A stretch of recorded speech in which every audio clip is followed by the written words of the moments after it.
Et puis arrive un mois après les essais à Barcelone. Et là, l'argent n'est toujours pas arrivé. Objectif Le Mans, gagner en hypercar en 2028 avec Porsche. Tu peux pas l'éviter, quoi.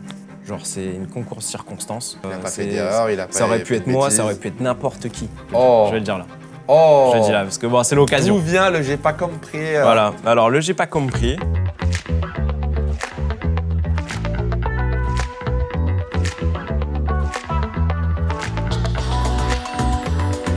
Bonjour à tous et bienvenue pour ce nouvel épisode de Cool Room. On se retrouve pour le 5e épisode de l'année et aujourd'hui, je suis très heureux d'accueillir Dorian Boccolati. Comment tu vas? Bah écoute, très très bien. Merci de m'accueillir ici. Ça fait très plaisir. Avec plaisir. On revient du Mans, un peu fatigué? Un peu fatigué. Très fatigué, on va être honnête. Directement le lendemain du Mans. En plus, cette vidéo, sache qu'elle sortira pendant que tu seras aux 24 heures de Spa. Stylé. Donc on pourra suivre les performances de Dorian. N'hésitez pas en direct sur le centenaire de Spa. T'as hâte, j'imagine? J'ai ultra hâte. Ça fait quasiment 3 mois que j'ai pas fait de course là. Donc ouais, j'ai vraiment hâte. Je l'avais fait une fois en 2020 sur une Audi. Cette année, c'est sur une Porsche. Et voilà, de grandes ambitions sur cette course. T'as kiffé Le Mans du coup? On va revenir un peu là-dessus. Ouais, le Mans, c'est incroyable. Ça donne vraiment envie. Après avoir eu le goal de la F1, on va dire que mon goal maintenant, c'est de gagner les 24 heures du Mans en hypercar. Mais avant ça, si je peux le gagner en GT, ça peut être cool. Et c'est sûr, le monde qu'il y a, c'est incroyable. C'est professionnel, le circuit, c'est une folie. Je l'avais fait l'année dernière en Porsche Cup et j'ai adoré. C'était la première fois que tu allais voir en tant que spectateur cette fois Le Mans? Alors, c'est la première fois que je suis allé le voir en tant que spectateur. Je l'ai vu l'année dernière que le départ, parce que j'avais fait la course en Porsche Carrera Cup France juste avant, mais j'avais pas vu l'entièreté de la course. Et là, c'est la première fois que je le fais du début jusqu'à la fin. Petit vlog sur la chaîne YouTube? Petit vlog sur la chaîne YouTube qui arrive. Ouais, voilà, sur qui est YouTube. déjà, du coup. Qui est déjà sorti. Qui est déjà sorti, n'hésitez pas à aller le voir. Bon, on va parler un petit peu de ta carrière, parce qu'elle est ultra intéressante déjà. Tu es le premier pilote qui est pilote, créateur de contenu. Tu es l'un des rares. Ben, c'est vrai qu'il n'y en a pas beaucoup. Je pense que même en globalité, les sportifs, généralement de haut niveau, ils se concentrent vraiment sur la partie sportive. C'est très rare de faire les réseaux. Là, on peut voir par exemple un Doumbé qui sait bien le faire. Mais je pense que c'est vraiment la clé aussi pour faire connaître son sport, se faire connaître dans son sport.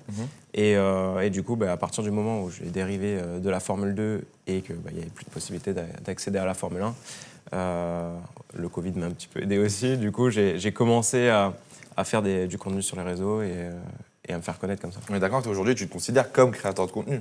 Oui, maintenant... Parce que, on fasse la liste pour ceux peut-être qui ne te connaîtraient pas. Donc, tu es TikToker, tu es sur YouTube, tu es sur Insta aussi. Donc, au final, tu es un peu le profil influenceur, créateur de contenu, en plus de rouler en GT. Carrément. Au début, j'étais un peu dans ma bulle de sportif. C'est-à-dire, voilà, on a le rêve, c'est la Formule 1. Après, on enchaîne tout ce qu'il faut autour du sport.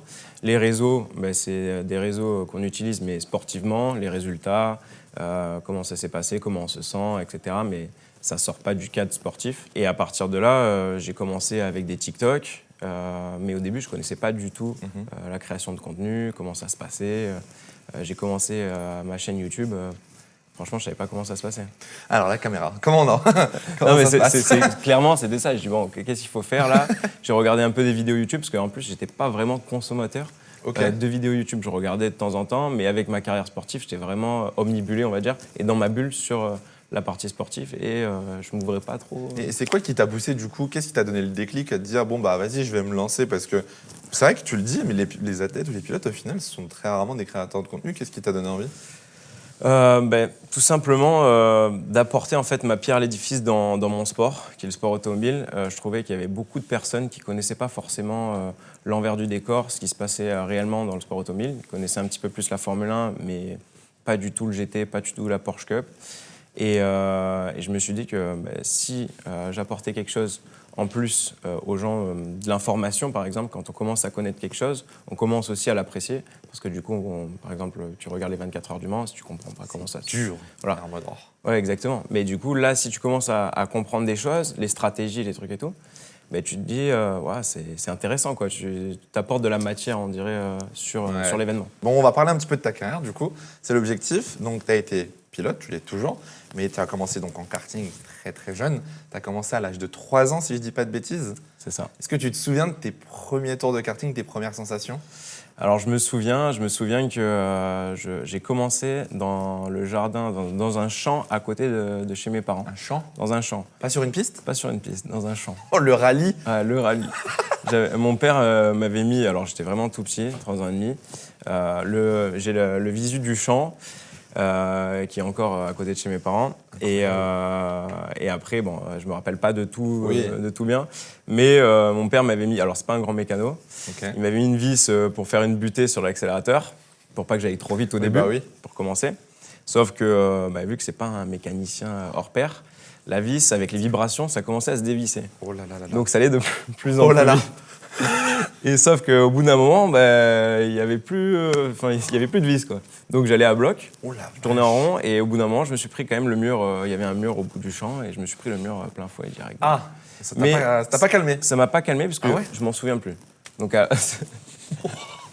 le mur c'était cool. Allez, on va aller encore plus vite. On va continuer. Voilà. Et du coup, pareil dans ce même champ-là, je faisais de la piouille aussi, très jeune. Et mon père m'avait fait un petit saut. Ouais, mais j'avais 4 ans, quoi. Ah oui, c'était casse-cou un peu, du coup. Hein. Casse-cou au début. Ah, ouais. Et le saut, j'avais pas compris qu'il fallait tenir les jambes de la moto. Et du coup, au moment de sauter, les jambes elles sont barrées. J'ai atterri comme ça et je me suis pris le grillage à droite. Enfin, je me suis explosé dans ce champ. Du coup, après, on est parti sur de la piste. Ok. T'avais d'autres sports avant le sport auto ou directement, dès le plus jeune âge, t'es parti direct karting, sport auto et mécanique? J'ai eu beaucoup de sports, vraiment beaucoup de sports, et beaucoup de sports en compétition. J'ai fait de la boxe pendant très longtemps. Ça tape un peu? Ouais, ça tape un petit peu. Bon, ça fait longtemps que je n'en ai plus fait, mais oui, ça tapait à l'époque. Et disons que j'ai les bases, on va dire. J'ai fait du ski aussi. Après, le ski, c'était vraiment que l'hiver, 2 semaines, 3 semaines par an. Mais du coup, j'ai eu ma flèche d'or très très jeune. J'ai fait des petites compétitions. J'ai fait du tennis aussi en compétition, de l'athlétisme. Quoi d'autre, du judo. Alors du coup, ski, etc. Tout ce que tu dis, c'est quand même des sports où genre ça va vite ou... Le ski, j'aime beaucoup parce que ça va vite. Tu as aussi ce phénomène de trajectoire. Il faut anticiper. Il y a beaucoup de pilotes qui sont bons en ski. Parce que du coup, ils ont ce sens de la trajectoire, on va dire. Et ça m'a été répété par beaucoup de moniteurs, etc., que les pilotes, ils ont un petit peu ce don d'avoir la visibilité, d'anticiper. Et ça, on en a... voir où mettre les skis. Exactement, les skis. Voilà, là, c'est pas les roues. Et vraiment, la compétition, moi, c'est compliqué pour moi de faire du sport. T'arrives pas à juste te détendre, profiter, et voilà, on s'amuse ou quoi, c'est tout le temps... Toujours. On part faire du paddle avec des potes, faut gagner, quoi. Ouais. Oh, le relou en vacances, c'est donc toi. le seul moment où je me détends, c'est quand je suis avec ma chérie, du coup. Ah là, faut pas, là, il n'y a plus de compétition, là. Faut pas, tu vois, faut pas... tu renvoies la balle, mais faut pas mettre des points gagnants. Tranquille. Ouais, exactement. C'est quoi, du coup, qui t'a donné le déclic sport auto? La vitesse, alors, l'adrénaline? Le sport auto, déjà, comment on vient au sport auto? Il y a plusieurs manières. Moi, mon père a fait du karting pendant 2 ans, mais vraiment départementalement, régionalement. Avec des amis, en kiff un jour, ils se sont dit vas-y on va faire du karting et on va faire des compétitions. Et au final, moi j'étais déjà très jeune, j'avais 3 ans, je l'ai vu faire, et puis un de ses amis avait aussi un fils, du même âge que moi, et ils se sont dit vas-y on va leur prendre un petit kart, on va leur faire rouler aussi pendant qu'on monte, etc. Sur les circuits de karting. Je dis qu'on monte parce que la première fois que j'ai roulé sur un circuit de karting, c'était un peu en hauteur, c'était sur le circuit de Gourdon, circuit de La Sarré, c'est au-dessus de Grasse. De Grasse. Mais attends, le circuit monte ou c'est en hauteur? Non, c'est un peu en hauteur. En fait, faut arriver monter je voyais bien le circuit en mode... Non, exactement, mais il y a beaucoup de pilotes, Schumacher, Michael Schumacher qui est allé là-bas, il y a Nico Rosberg, il y a Toto Wolff qui vont sur... Parce qu'en fait, c'est le circuit le plus proche de Monaco un peu. Donc j'allais là sur ce circuit. Du coup, je sais plus ce que je disais.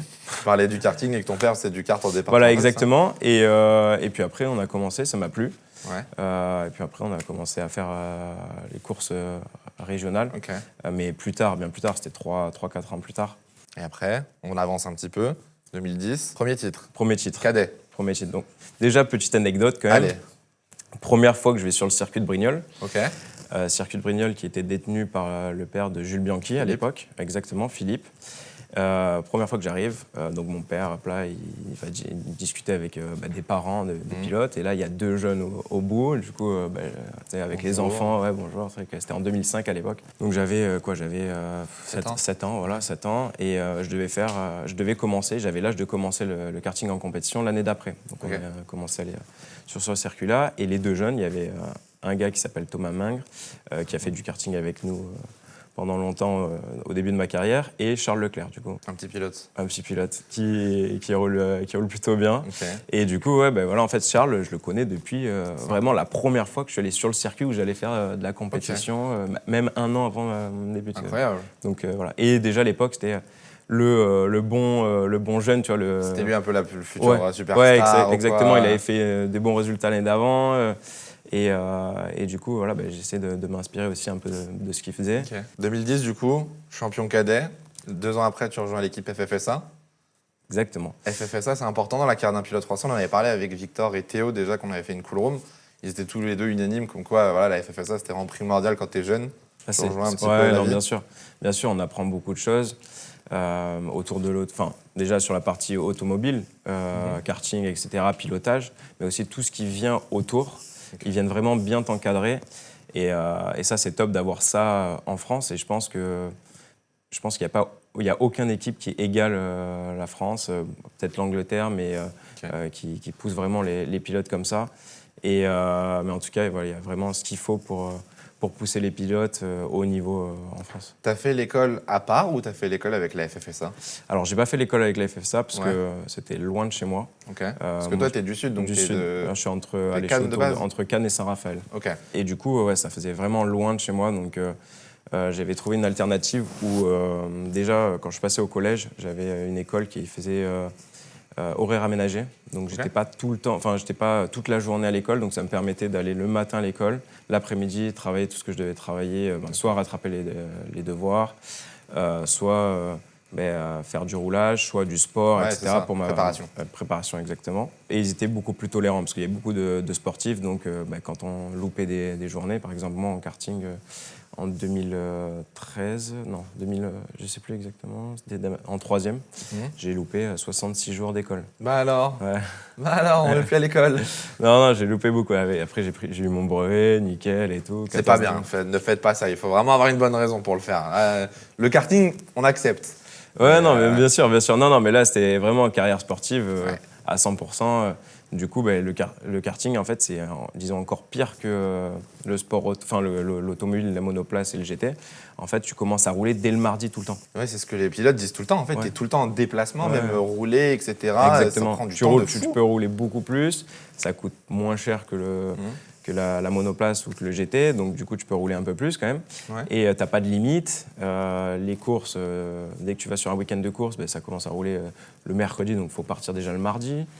Du coup, Puis en plus, tu viens avec les parents, il faut venir avec le kart et tout. C'est fatigant en plus. Non, c'est très fatigant. Et de suivre une scolarité normale, c'est compliqué. Fallait vraiment. Alors, ma mère, elle lâchait rien là-dessus. J'ai l'impression que toutes les mamans sont pareilles. Moi, c'était pas kart, c'était YouTube. Moi, c'était tant que tu as les diplômes, fais ce que tu veux. Voilà, exactement. Au final, dans la classe d'école, j'étais pas le meilleur. Mais tu n'étais pas le pire. J'étais pas le pire, mais j'étais moyen bien. Le fameux a le potentiel, peut mieux faire. Voilà. Non, parce que au final, avec tout ce que je loupais, c'était compliqué de mieux faire. Mais bon, c'était bien quand même. Tu vois. T'as eu les diplômes? J'ai eu mon bac S. Félicitations. Mon bac S, voilà. Bon, après, j'ai arrêté ma carrière scolaire à partir du bac S. C'est ce qu'il faut. Je me suis concentré sur le sport auto. Mais tout ça pour revenir sur le fait qu'après le collège, vu que ça commençait vraiment à être tendu en termes de scolarité, je n'étais pas souvent là.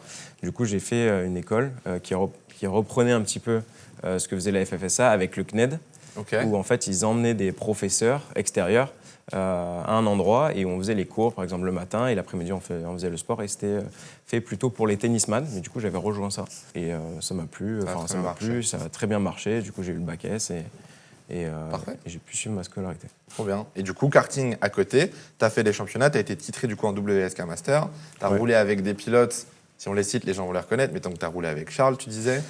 T'as battu du Max Verstappen sur certains rounds. Ouais, exactement. Sur ma dernière... alors, j'ai pas gagné la dernière course que j'ai faite parce que ça s'est mal passé sur la course. Mais ma dernière qualification à Bahreïn. J'ai fait la pole position au championnat du monde KF, donc c'était l'élite des kartings sans vitesse. Et il y avait Verstappen aussi dans cette course. À l'époque, du coup, tu roulais donc avec tous ces pilotes qu'aujourd'hui on retrouve en F1 ou au moins en F2, etc. À l'époque, tu savais déjà qu'un Verstappen, Leclerc, comme tu disais, ça allait aller très loin. Il y avait déjà cette hype. Oui, bien sûr. Bien sûr, il y avait déjà cette hype. Charles et Verstappen, c'était très très bons pilotes. Mais George Russell aussi était très bon. Vraiment, tous ceux qui sont actuellement en Formule 1, déjà en karting, ils avaient déjà leur nom. Okay. C'est pas venu après. Jeune, hein. Ouais, exactement. Mais en fait, j'ai l'impression que dès jeune, en fait, on arrive à déterminer si le pilote. Mais alors, comment tu le fais? Parce que moi, c'est ça qui m'impressionne. Febro, il avait dit pareil. Ouais, les gamins en kart, on voit, etc. Mais c'est quoi qui te permet de. Les résultats, tu vois, le manque d'expérience, mais du coup, avec le talent, ils arrivent à compenser. La maturité très jeune. La gestion de la course. En karting, on voit vraiment la gestion de la course parce que les dépassements sont faciles. Plus faciles qu'en monoplace. Donc, il y a vraiment une grosse gestion de course, de savoir où tu te situes, les dépassements, si tu es attaquant, si tu arrives à bien gérer ta position, à bloquer les potentiels pilotes qui veulent te dépasser, et la gestion du stress, la trajectoire, les départs. On voit tout ça, c'est vraiment l'école pour les grands champions de demain du sport automobile. À l'époque, tu roulais bien avec eux, du coup. Et il y avait vraiment. Tu les tenais un peu? Ouais, bien sûr. Non, honnêtement, j'ai pas mal de podiums avec eux. Et ma dernière saison en karting, je gagne la WSK Euro Series. Donc c'est le championnat, un des championnats les plus gros en karting qui peut exister. Il y avait le championnat d'Europe aussi et le championnat du monde. Mais en fait, le championnat d'Europe et le championnat du monde, il y a les mêmes pilotes que dans le championnat WSK Euro Series. C'est juste que l'organisateur est différent. Mais tous les pilotes font les mêmes championnats. Et au final, un peu comme par exemple en GT quand tu as les sprints et les endus, du coup. Exactement. Championnat de sprint endu. Ouais. Ok. Ouais, ça. Non, mais il n'y a pas d'endurance là en fait. C'est pas sur la durée de course, mais en gros c'est la même catégorie. Ouais, c'est la même catégorie. Le même championnat. Exactement, c'est pas le même championnat. Mais le championnat WSK Series, c'est pour moi plus valorisant sur la. Pas valorisant en termes de titres, mais parce que du coup c'est sur 4 courses. Ok. Alors que le championnat du monde et le championnat d'Europe, c'est que sur 2 courses. Donc tu peux être bon sur l'instant T. De chance et. Exactement. Et du coup avoir fait un très bon résultat, alors que là, il faut faire des résultats pendant 4 courses consécutives. Donc ça voulait dire tout simplement qu'on était content. J'ai une question qui pique un petit peu. Est-ce que du coup, tu n'as pas un peu quand même des regrets? Parce que tu es allé jusqu'à la Formule 2, comme ces pilotes, eux, ils ont accédé à la Formule 1, toi, tu n'as pas réussi à accéder à la Formule 1. Sachant qu'à l'époque, tu te battais avec eux, comme tu dis, tu as des podiums et tu avais ta place. Est-ce que tu n'as pas quand même un peu un regret des fois quand tu les vois sur Canal le samedi et le dimanche? Alors, j'ai pas des regrets parce que honnêtement, j'ai fait tout ce que je pouvais faire personnellement à ce moment-là, à ce moment précis. C'est vrai qu'avec du recul, il y a des choses qu'on aurait pu peut-être modifier dans la carrière pour peut-être avoir cette chance d'aller en Formule 1. Mais à ce moment-là, vu qu'on n'avait vraiment pas d'expérience dans le sport auto, c'était la première fois, mes parents ils sont pas dans le sport auto, ils connaissent rien du tout. Mon père il a fait 2 années de karting, mais comme ça pour s'amuser. Donc voilà, moi j'avais rejoint Lotus à l'époque, mais du coup le programme Lotus avait arrêté la Formule 1 et du coup le programme junior. Donc on perdait ça et forcément il y a des choix qui ont été faits par manque de budget, par manque de connaissances qu'aujourd'hui j'aurais fait différemment. Par exemple, quand j'ai fait le step-up Formule 4, donc j'ai fait vice-champion de France Formule 4 FFSA, et après je suis passé en Formule 3 FIA. Et ce moment-là n'a pas été très bon pour moi parce que du coup, en fait, il y avait vraiment beaucoup de niveaux à ce moment-là en Formule 3 FIA. Pour moi, c'était le championnat où il y avait le plus de niveaux après la Formule 1 au monde. Pour moi, plus que le GP2, qui est anciennement. C'est la Formule 2 d'avant. Et plus que le GP3 aussi, parce qu'on était 36 pilotes sur la grille de départ. Il y avait des Charles Leclerc, il y avait des Alex Albon, il y avait des Joe Minardi. Et toi, tu arrives du coup en sortant d'une saison de F4. Exactement. GP3, rien, exactement. Mais franchement, il y avait vraiment beaucoup de pilotes et beaucoup de très bons pilotes. Par exemple, là, de ce championnat, il y a peut-être une quinzaine de pilotes qui sont maintenant pilotes professionnels, que ce soit en IndyCar, que ce soit aux 24 heures du Mans ou que ce soit incroyable. En Formule 1. Et moi, je connaissais 0 circuit, à part un circuit, c'était Pau.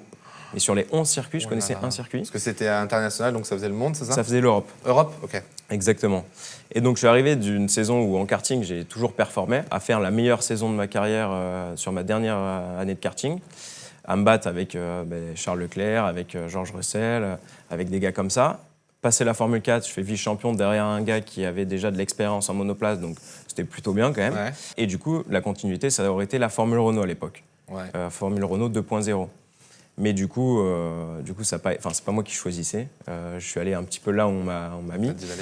Et pour moi, c'était pas le bon moment d'y aller. Je suis allé beaucoup trop tôt, avec le manque d'expérience, pas beaucoup de simulateurs. Je savais pas que le simulateur, c'était aussi important que ça à l'époque. Je pense que le fait que j'ai pas fait beaucoup de simulateurs, ça m'a pas aidé dans ma carrière, surtout à ce moment-là, par rapport à un Lando Norris, un Max Verstappen, un Esteban Ocon, qui eux, depuis tout petit, tout jeune, en fait, ils ont été inculqués à faire du simulateur, etc. Moi, du coup, je n'avais pas fait beaucoup. Et je pense que ça m'a pas desservi exactement sur cette phase de la carrière. Et en fait, j'ai fait ma pire saison de sport auto à ce moment-là. Donc, c'est la pire saison face aux meilleurs pilotes, quoi. Donc pire saison face à un plateau de ouf. J'ai fait quand même quelques courses sympas. Genre, sur 36 pilotes, j'ai fait 6e à Spa-Francorchamps. Enfin, voilà, c'était... Il y a 2-3 perfs. Voilà, il y a 2-3 perfs. Il y a des trucs qui... Mais sur la globalité, c'était parce que je connaissais pas les circuits. Enfin, j'étais jamais allé sur le circuit avant le jour de course. Et donc, je comprenais pas pourquoi. Ça doit être frustrant en tant que pilote et jeune. Et surtout, quand tu as vraiment Lotus à l'époque qui était derrière toi, tu sais que potentiellement, tu n'as pas beaucoup de pilotes qui sont supportés par des écuries de Formule 1. Et en plus, à ce moment-là, ça commençait à être compliqué chez Lotus. Ils s'arrêtent juste après cette année-là. Donc, bon, l'image pour toi, c'est un enfer. Du coup, l'image, c'était le pire moment en fait. Parce que du coup, s'ils s'arrêtaient avant, j'arrivais toujours à me retourner, je pense. Tu vois. Et sauf que là, ils sont arrêtés à ce moment-là. Donc, trop compliqué.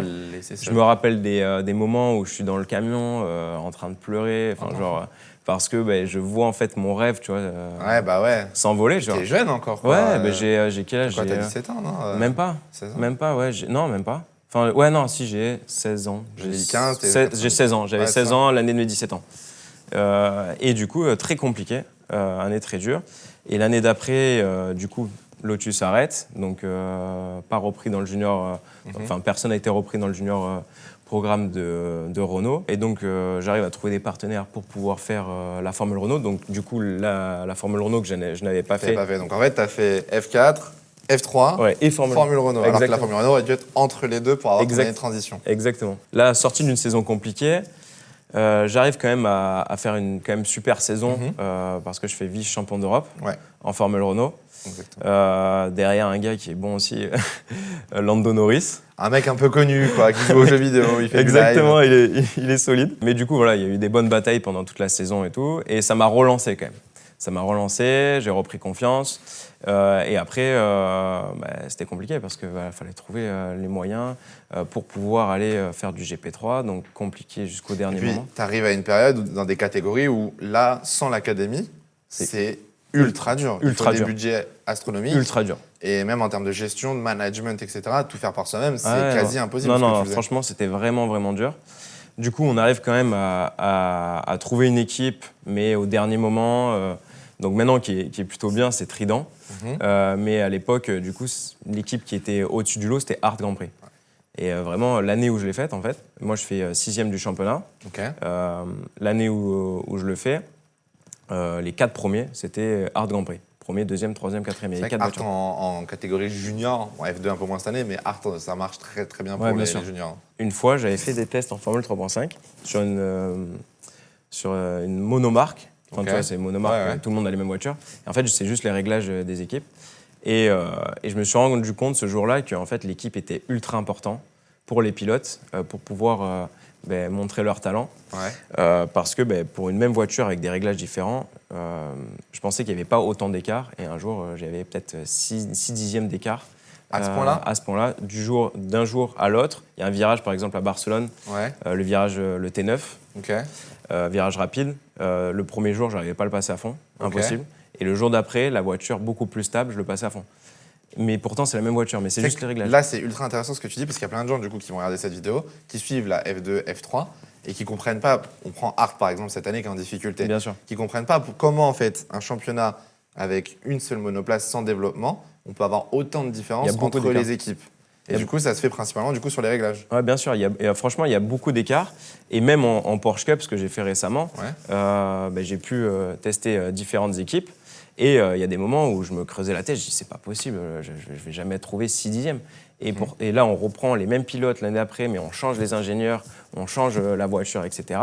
Et de suite, c'est pas 6 dixièmes que je prends, du coup, je suis devant, tu vois. Okay. Donc c'est juste c'est vraiment juste du réglage, de la façon de monter la voiture. C'est un truc de fou. Alors, il y a des pilotes, tu peux les mettre n'importe où. Ils feront jamais. Ils feront jamais un bon résultat.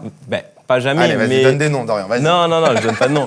Non, mais c'est en règle générale. Forcément, tu as des très bons pilotes et des pilotes qui vont. Donc, c'est juste pour dire que même si tu mets le moins bon pilote dans la meilleure voiture, il fera pas premier. Ok. Mais par contre, si tu mets le meilleur pilote, mais tu le mets dans la moins bonne équipe, il peut essayer de remonter. Il peut essayer de faire des bons résultats, mais il sera pas premier non plus. Ok. Tu vois.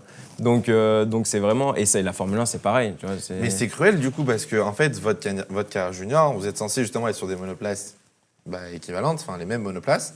Et en fait, votre carrière dépend du coup de l'équipe et du groupe d'ingénieurs que vous avez. C'est ultra important. C'est ultra important parce que, surtout en monoplace, quand tu arrives en Formule 3, Formule 2, il n'y a pas beaucoup de roulage. Okay. Donc déjà, pour trouver le bon réglage de la voiture, c'est ultra compliqué.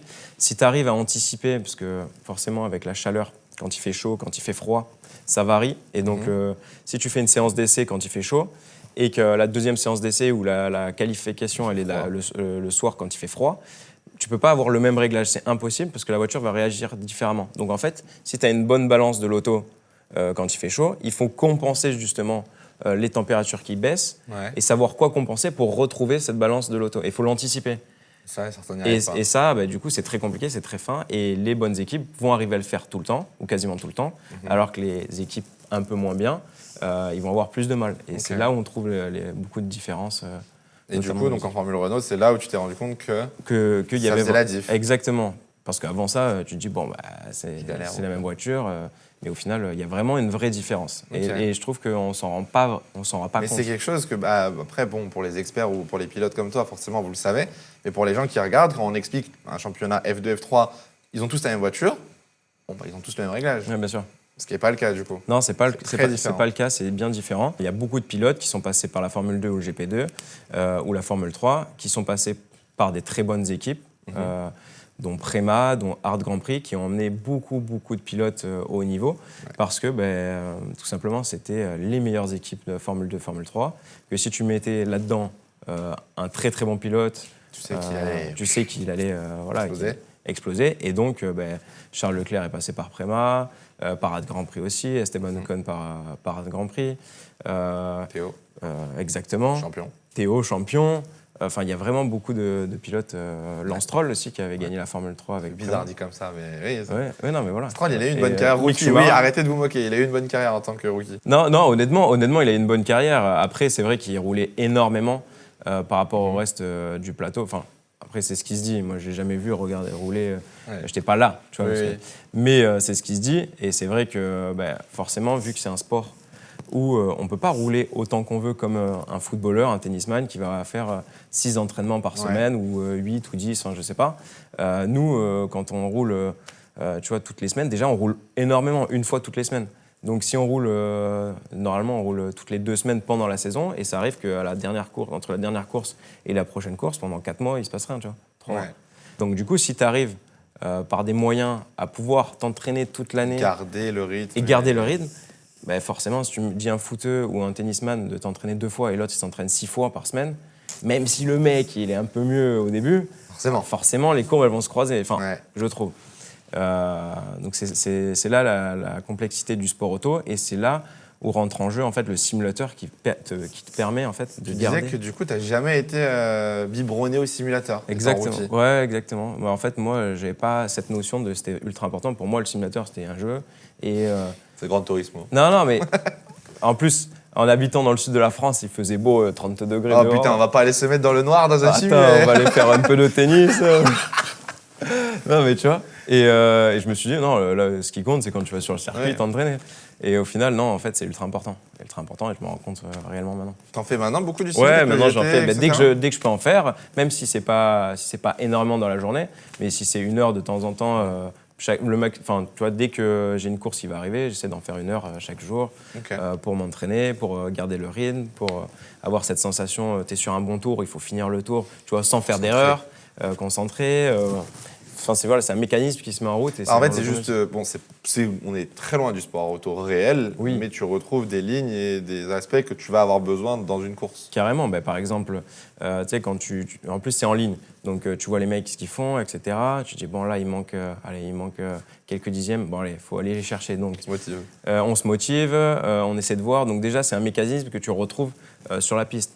Quand tu fais une course en ligne, pareil, tu as la pression du mec qui remonte, etc. Donc du coup, il faut savoir gérer cette pression-là, il faut savoir être métronome, faire tout le temps la même chose et pas faire des petites erreurs, tu vois, qui te coûtent du temps. Et ça te met vraiment dans le bon mood. On va revenir en arrière, parce que tu as déroulé le nombre de chapitres qu'on a. Il a pré-shot le script exactement, il a dit tout ce qu'on allait dire. On va revenir du coup sur Lotus. Je vais boire un coup. Vas-y, bois un petit coup pendant que je parle. On va revenir sur Lotus. Donc tu l'as dit, tu as fait partie de l'Académie Lotus, donc les équipes de F1 ont quasiment tous une académie. Tu as été du coup dans cette académie. Qu'est-ce que ça t'a apporté quand même? On sait que ça a fermé du coup en 2015, mais qu'est-ce que ça t'a apporté à l'époque? Tout simplement, moi, mon père, quand j'ai commencé le karting à l'international, donc j'ai été champion de France en 2010, la suite logique, c'était passer à l'international.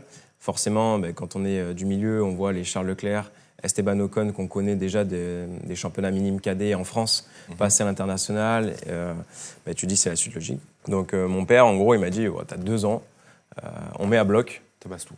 Et si dans les 2 ans, il n'y a rien, il n'y a pas de trucs concrets, etc., que tu n'as pas été recruté par une équipe ou quoi, une équipe de Formule 1, parce qu'à l'époque, il y avait Esteban qui était pris par Lotus déjà, il y avait Charles Leclerc par Todd en tant que manager, et du coup, c'était l'objectif. Donc on a dit à bloc 2 ans. Et au bout de 6 mois, en fait, j'ai déjà mon premier contrat avec Lotus parce que j'avais fait des très bons résultats dès mon arrivée en international. C'est une fierté déjà pour le papa. C'était incroyable. Et du coup, à partir de l'année d'après, en gros, il m'aidait financièrement, mais sur toutes les saisons, jusqu'en Formule 3 du coup.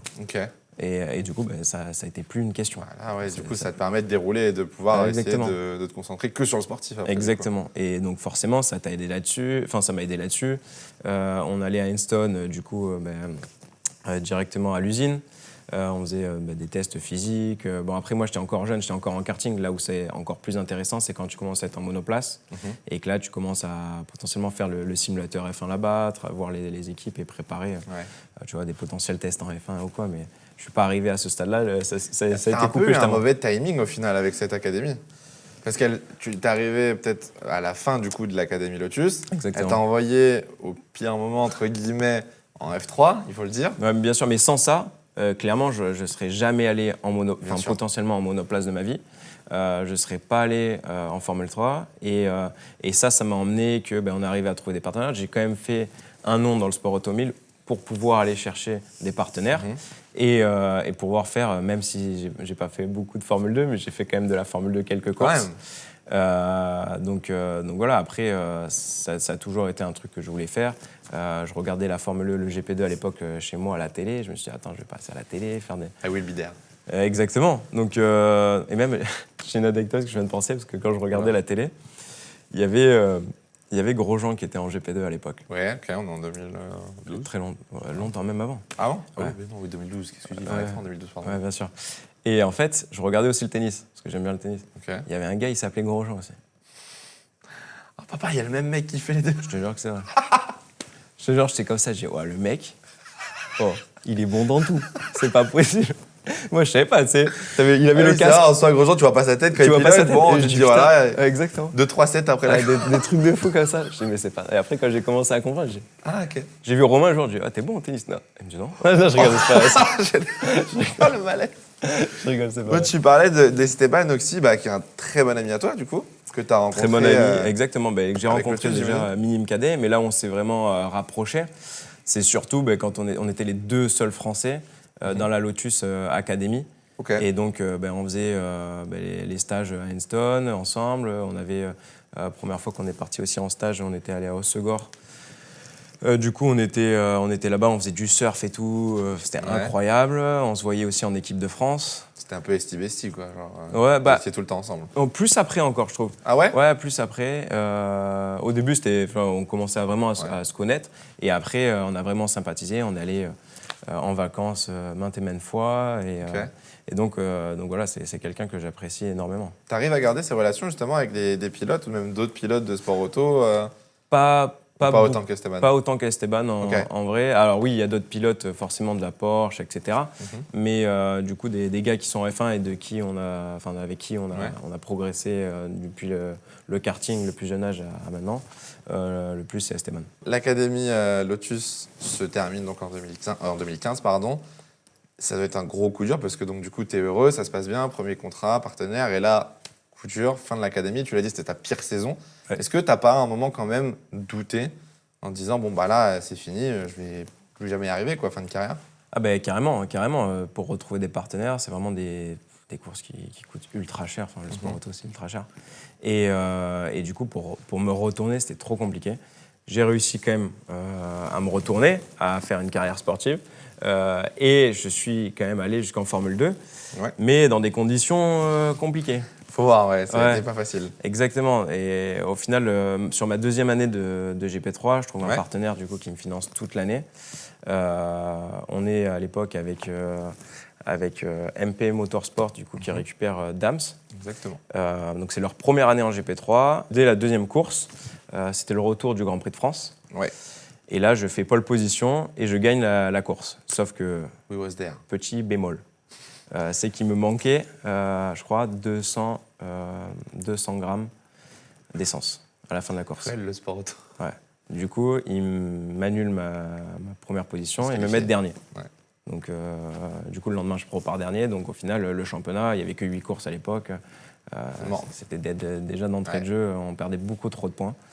Et donc, on décide de passer avec le partenaire en Formule 2. On fait les 4 dernières courses, ça se passe bien. 0 expérience en Formule 2, j'arrive à faire 7e à une course, etc. Donc, t'as des bons résultats en F2, t'as des 4e, 6e position. Oui, franchement, t'arrives en plus d'un seul coup.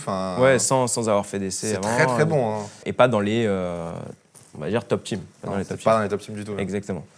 Et du coup, l'année d'après, je me dis, bon, là, on peut continuer. Au final, le partenaire, il arrête parce que c'est compliqué, ça coûte vraiment beaucoup d'argent. Et je pense qu'il n'imaginait pas tout ce que ça pouvait coûter par la suite, enfin, sur une deuxième année. Donc là, je me dis, c'est mort. Du coup, GT, truc et tout. Au final, on arrive à trouver un potentiel partenaire de dernière minute pour faire la Formule 2. Okay. Au final, là, il m'arrive une dinguerie. Oula. De ouf. Oula. Mais vraiment de ouf. Et là, j'ai jamais dit. Enfin, j'ai jamais. L'exclu. J'ai jamais dit. Mais en gros, ce partenaire-là, c'était pas un partenaire. En gros, il se faisait passer pour un partenaire. Oula. Un truc de fou. Et il me dit, ouais, c'est bon, on va te financer la saison et tout, etc. Moi, j'arrive, je dis, ok, c'est nickel. Il me dit, combien il te faut?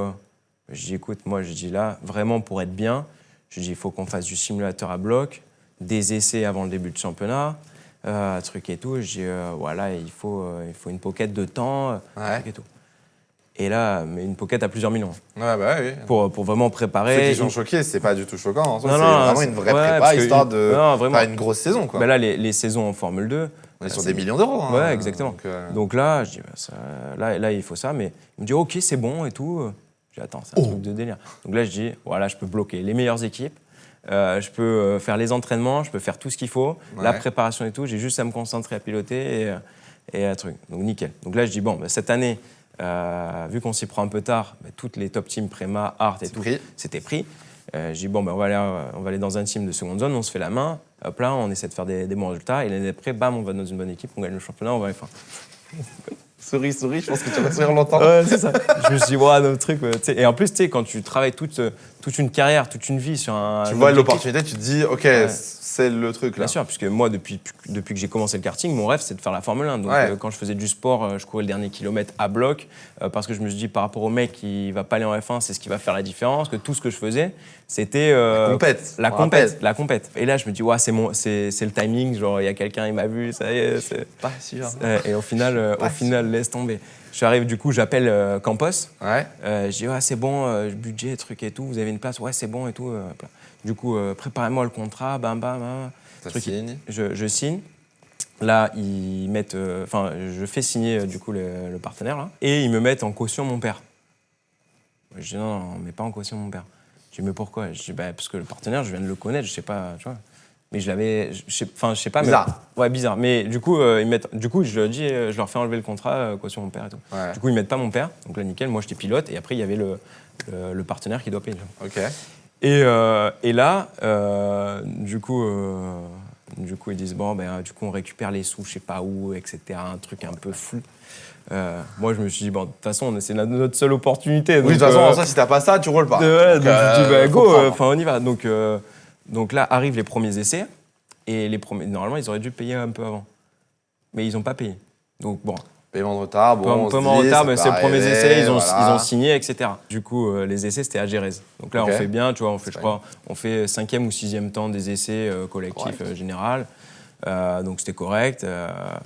Et puis arrive un mois après les essais à Barcelone. Et là, l'argent n'est toujours pas arrivé. Là, j'ai l'équipe d'un côté et j'appelle tous les jours le fameux partenaire. Et ils me disent oui, ça arrive, l'argent arrive, tous les jours. Mais quand je dis tous les jours, c'est tous les jours j'appelais, tous les jours. Vous avez bien dormi, c'est encore moi. Non, mais c'est un truc de fou. Et là, l'équipe qui reçoit. Donc là, ils me disent on ne te fait pas rouler à Barcelone pour les 3 jours d'essai en plus. Là. Mais sauf qu'ils me le disent la veille, c'est-à-dire que moi, j'étais déjà allé à Barcelone. Du coup, il y a un pilote qui me remplace. Pour déjà les essais. Là, ça pue. Grosse clim. Parce que même en termes de ça pue, pour la prépa et pour la performance, de ne pas rouler à Barcelone, c'est l'enfer. C'est l'enfer. Parce que du coup, j'ai pas roulé dans un circuit où on va avoir une course et j'ai potentiellement 50% de moins d'essais que les autres. Exactement. Donc compliqué. Là, j'ai dit c'est foutu, Ouais. Du coup, là, je suis en train de tous les jours forcément j'appelle et là, je me dis, ça va être mort, donc j'essaie de trouver un truc en GT ou en Porsche Cup, etc. Okay. Au final, Campos me rappelle, parce qu'en fait, vu que c'était bien engagé dans la saison, il n'y avait aucun pilote qui pouvait financer en fait, la saison, parce que tout le monde avait déjà anticipé avant, donc on était trop loin. Donc ils n'avaient pas de pilote pour pouvoir vraiment... Bon, allez, roule quand même. Non, ouais, c'est pas ça tout à fait. Du coup, il me dit, qu'est-ce qu'on peut faire, etc. Et moi, je leur propose un truc. Je leur dis, on peut se dire, voilà, jusqu'au Paul Ricard, au circuit du Paul Ricard, donc c'était 5 courses. J'ai dit, moi, j'ai un partenaire, un Leclerc, qui est à côté de chez moi, qui peut financer la première partie. Mais en fait, c'est la première partie, mais c'était genre, t'as le budget, c'est la moitié du budget pour la première partie. Ouais. Du coup, c'était vraiment que dalle, mais parce que j'avais que ça. C'est histoire de quoi. Je dis, moi, j'ai que ça. Je dis, vous n'avez pas gagné d'argent. Mais par contre, ça va peut-être vous financer. Au moins, vous ne perdez pas. Quoi. Vous perdez pas. Quoi. Et ils me disent, OK, on fait ça. Et je dis, comme ça, si pendant cette période-là, le partenaire arrive à débloquer les fonds et tout, du coup, on part. Mais c'est un casse-tête quand t'es jeune comme ça, ta carrière. Et c'est moi qui gérais. Mes parents, ils n'ont pas géré ça. Tu vois, c'était ton choix de ne pas vouloir que les parents restent un peu en dehors du management ou... Parce que forcément, c'était moi qui étais en direct avec l'équipe, c'était moi qui... Donc c'était moi qui avais géré ça. Au final, du coup, ils me disent « Ouais, non, c'est pas assez, etc. » Du coup, on raccroche. Et moi, je devais choisir ce que je devais faire. Et ça c'était à 2 semaines de Bahreïn. Genre, je devais partir à Bahreïn, la première course de la saison en Formule 2. C'était à 1 semaine et demie, tu vois. Du coup, même d'un point de vue mental, tu dois être mais je t'ai même pas préparé, j'avais rien fait. C'est horrible. Là, il me rappelle, il me dit bon, OK. Je dis stylé. Et là, je dis par contre, si je casse la voiture sur un accident ou qu'il y a quelqu'un qui est mort dedans, je peux pas payer. Hein. Il me dit non, c'est pas possible. Tu vois, parce que du coup. La galère. Du coup, on raccroche. Il me rappelle 15 minutes après. Je dis bon, OK. En fait, ils avaient besoin de toi dans tous les cas. Je pense qu'il n'y a jamais personne qui avait payé aussi peu en Formule 2 de l'histoire. La saison de F2 pour un grec. Je te promets, c'était un truc de fou. Et l'argent n'arrive pas, bien sûr. Hein. Et du coup, tellement que j'étais en stress, tu vois, parce que c'est arrivé à 1 semaine et demie. Juste avant Bahreïn, pas de prépa. Je suis arrivé à Bahreïn, j'avais fait des allergies de ouf, parce que j'étais en pression de ouf, mais vraiment en pression, parce que je voyais mon rêve, en fait, mon truc, tu vois, ils te font rêver un truc. De ouf. Et au final, tout s'écroule. Au Puis final, tu ça s'écoules relance. vraiment loin, quoi. Et honnêtement, j'avais une centaine de boutons dans le dos. Mais genre, quand je te dis, mais ça m'est jamais arrivé de ma vie. Hein. Ok, ouais, crise. Tellement de stress crises. ou... Et j'étais, ma peau, elle est devenue rouge. Genre, j'ai Oh des là photos où je suis tout rouge, où ça me grattait et tout, parce Ok. que j'étais en grosse stress, pression quoi, de ouf. ouais, mal-être. Et je suis arrivé à Bahreïn comme ça, tu vois. Donc, Bahreïn, compliqué. Bahreïn, mais derrière, compliqué. Non, après, ça commence à être. derrière Bakou dans les points, Monaco, Ouais, gros week-end. bien sûr. Tu marques des points. Et Non, on arrive mais en là, France, j'ai fait après, Bakou, j'ai fait 5e. Ouais, tu fais 5-7. Bon, Espagne un peu 5-7, plus compliqué. ouais. Pas roulé du coup en pré-saison. Exactement. Voilà. Et Monaco, 4-5. 4-5. Mais aussi Barcelone, j'avais fait. J'étais parti 7, je crois, de la course. Et je fais dépassement au début, et sauf que je me loupe complet. Ah. Et du coup, mais parce que en fait, je savais que j'avais très peu de courses et Ouais. qu'il me restait 2-3 courses là. Fallait prouver. Il fallait prouver des trucs, toi. Ouais. Donc du coup, forcément, tu te mets une pression en plus et tu veux montrer, tu vois. Donc forcément, des trucs où tu serais un peu plus sur la réserve pour faire des trucs un peu plus construits. Là, je suis allé, j'ai pas le temps de construire. Là, il faut y aller. Faut juste au final, prouver et montrer, quoi. au final, c'était un peu too much. Et sinon, après Monaco, je fais 4 et 5. Sur le même week-end ou en Sur le time même gain, week-end, d'ailleurs. exactement. Donc pour vous, ça devait être. Donc c'était bien. Et après, Paul Ricard, je pète le moteur, enfin des trucs de fou. Et dans la saison, du coup, l'équipe me changeait pas tout le temps les freins parce que du coup, je payais pas le prix. Les coulisses, il y a un peu de la F2. Est-ce qu'il y a des pilotes un petit peu des fois où tu sens que c'est plus avantagé? Comme tu dis, là, ça change pas les freins parce que ça ramène pas l'argent. Ouais. Il y a justement un petit peu, on va pas dire une inégalité, mais voilà, ça peut des fois être un peu bancal dans certaines équipes. Oui, ça peut être un peu bancal. Après, c'est comme tout, hein, dans la vie, il y a tout qui Oui, il y a des trucs qui sont carrés, des trucs clair. un peu moins carrés, il y a des équipes carrées, d'autres moins. Ouais. Après, tu vois, je le sais pas réellement, je l'ai pas vu de mes Oui, propres non, yeux. Mais je suis par d'accord. contre, je sais que les freins, je les changeais pas à chaque fois parce que du coup, ça coûtait beaucoup d'argent pour l'équipe et que ils voulaient pas être à perte, ce que je comprends. Et du coup, ça veut dire que en efficacité frein, j'étais pas tout le temps optimum et tout. Donc, disons, c'était un peu compliqué, c'était un peu bancal. Et après, je suis parti en GT. Quoi. Et du coup, fin de F2. Alors, première fin de F2 au Paul Ricard. Ouais. Et après, tu as refait une pige du coup, ouais. après à Silverstone. Ouais, mais et du là, coup, pourri cette pige-là, parce que du coup, pas de préparation, j'ai loupé une course. J'étais même plus dans le mood, ça avait été annoncé. Donc là, j'ai pu rouler gratuitement parce que je devais remplacer un pilote, mais pas du tout préparé. Même dans ma tête, vu que c'était censé être la fin de la F2, du coup, c'était dur. Quoi. Après cette course, la dernière course de F2 que j'ai fait, c'est pendant 6-7 mois, c'était compliqué. Genre, c'est quoi le but de ma vie? Comment tu l'as vécu cette fin de carrière F2? C'était honnêtement, c'était dur. Vraiment dur parce que dans ma tête, pour moi, j'allais arriver en Formule 1 un jour. Genre, je me suis dit, je vais tout faire. Tout ce que je faisais, j'essaie de le faire à bloc et tout, vraiment pour arriver en Formule 1. Et quand tu vois que ça commence à tourner au vinaigre et que pas qu'un peu. Voilà, c'est plus possible. Mais tant que tu te dis que tu es 1%, tu y crois, tu te raccroches à ça. Et au final, pas possible. Donc, à partir de ce moment-là, c'était dur. Essayer de te retrouver un goal, tu vois, parce que moi. Comment tu te ressources un peu famille? Famille, de voir des gens. t'essaies de voir des gens, mais surtout, tu vois, par exemple, en plus à ce moment-là, la série Netflix, elle sort. J'ai pas pu la regarder, impossible de la regarder. Ouais, du coup, impossible de la regarder parce que du coup, tu vois ton rêve de petit, d'enfant, tu te vois un truc et tout. Et tu te dis, franchement, c'était dur, vraiment dur. En plus de ça, tu sais, j'avais eu toute l'histoire avec le fameux partenaire. Et ça d'ailleurs. Lui, il a jamais payé. Jamais payé. Jamais payé. Pour une saison et deux, il t'a mis une quenelle. Ouais, quenelle complet, truc et tout. Un truc de fou. Et en fait, il y a beaucoup de trucs comme ça qui se passent. Parce qu'après, ils essaient de récupérer de l'argent autrement. Enfin, tu vois, genre, pour débloquer les fonds, faux trucs ou quoi. Des trucs trop chelous. Mais vraiment trop chelous. Et ça, il y en a beaucoup qui font ça, genre par mail souvent, je reçois des trucs. Et certainement, s'il y a des pilotes qui me regardent actuellement, qui sont en karting. Lance un appel, vas-y. Non, mais vraiment, en Formule Renault, qui rêvent de Formule 1, qui n'ont pas les moyens, etc., vraiment pour accéder. Et il y a des gens sur les réseaux, par mail ou quoi, qui envoient, qui sont pas du tout bien attentionnés et qui essayent en fait de te faire espérer t'amener de l'argent en échange de te demander genre de l'argent pour débloquer des fonds ou pour des trucs ou quoi. Et en fait, ils veulent juste t'escroquer. T'arnaquer, ouais. Mais ça arrive vraiment fréquemment. Ah, ouais. Et j'ai entendu plusieurs fois. Et ils t'envoient des mails, genre sponsoring, saison, truc et tout. Toi, t'arrives, t'es comme ça, tu dis, trop bien. Tu vois, t'as ton rêve de F1.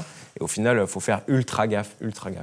On parlait tout à l'heure d'Antoine, justement, donc, qui avait gagné le même week-end où toi, tu fais 4-5 à Monaco. Lui gagne en plus.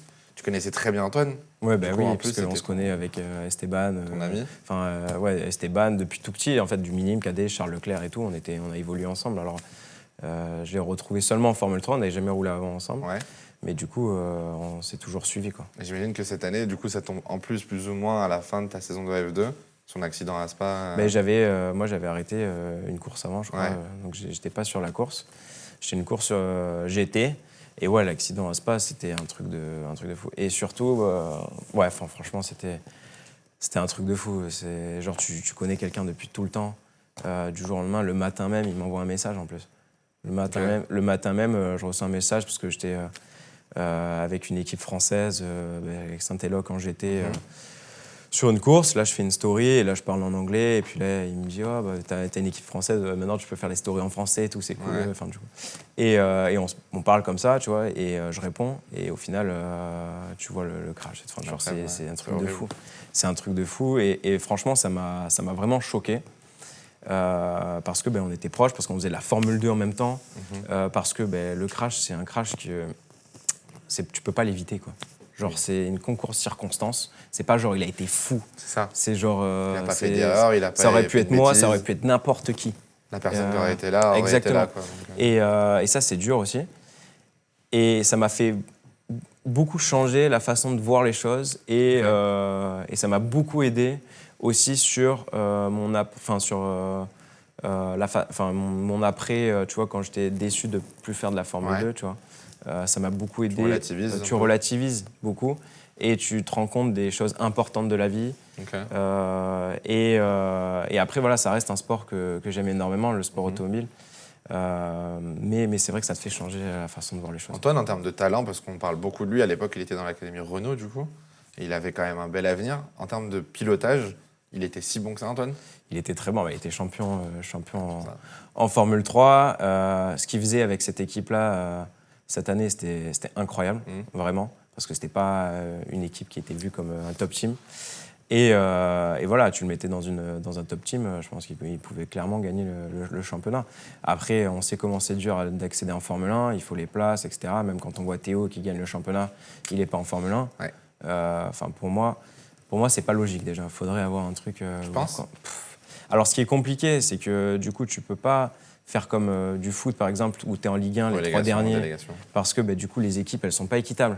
Donc, même si, par exemple... tu peux pas faire monter Hart en F1 et descendre Williams en F2, par exemple. Il y a trop d'écart, déjà. C'est ça. Entre les budget, équipes. infrastructure, donc déjà, les équipes, tu peux pas. Mais même les pilotes, imaginons, tu fais descendre les 3 pilotes, mais tu peux pas le faire, parce que peut-être que le mec qui est... 2019, tu refais descendre Russell en F2. Fin 2019. Exactement. Alors que le mec, il gagne des grands prix en F1, tu vois. Voilà. Donc, au final, c'est impossible de faire ce système-là. Mais du coup, ça fait que tu as des champions comme Drugovich, comme Théo Pourchaire, qui sont pas en Formule 1 et qui devraient être en Formule 1. Ouais. Enfin, pour moi, ils devraient avoir leur chance en Formule 1. Et ça, je trouve ça pas cohérent. Et quand tu parles aux gens, ouais, t'es champion de Formule 2, mais tu vas en Formule 1, logique? Non, pas logique. IndyCar, tu vois. Donc c'est pas une science infuse. Et je pense qu'il avait clairement les capacités d'aller en Formule 1. Même en étant champion, après, tu sais pas comment ça aurait évolué, mais il avait les capacités, ça c'est sûr. Tu parles de Théo. Théo, maintenant, il est parti en IndyCar. Tu le connais très bien. Très bien. C'est un de tes meilleurs amis. Il est parti en IndyCar. Ouais. Ça se passe de mieux en mieux. Ça se passe bien. Content? Ouais, je pense qu'il kiffe de ouf. Et je pense qu'au fond de lui, il est un peu américain. C'est ce que tout le monde, à chaque fois que je discute de ça avec quelqu'un, ouais, ça lui va bien. Non, ça lui va bien. Cette vibe américaine, le basket, ça se voit. Non, franchement, ça lui va bien. Et je pense qu'il va bien s'épanouir là-bas.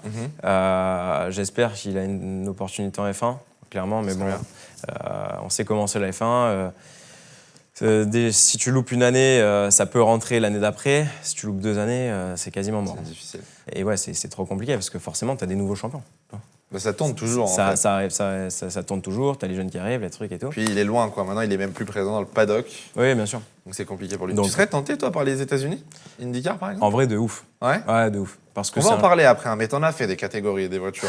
Mais l'IndyCar, pour l'instant, toujours pas. L'IndyCar, toujours pas. Alors, c'est pareil, hein, l'IndyCar, si tu veux aller faire de l'IndyCar comme ça, truc et tout, pour rentrer en IndyCar, en plus, là, ça fait longtemps que je n'ai pas fait la monoplace, mais il faut emmener des partenaires. Hein. C'est ultra compliqué. Et une fois que tu es dedans, tu es impliqué et tout, là, c'est différent, mais si tu veux y aller, ça coûte un petit peu cher. Ah ouais, de ouf. Compliqué.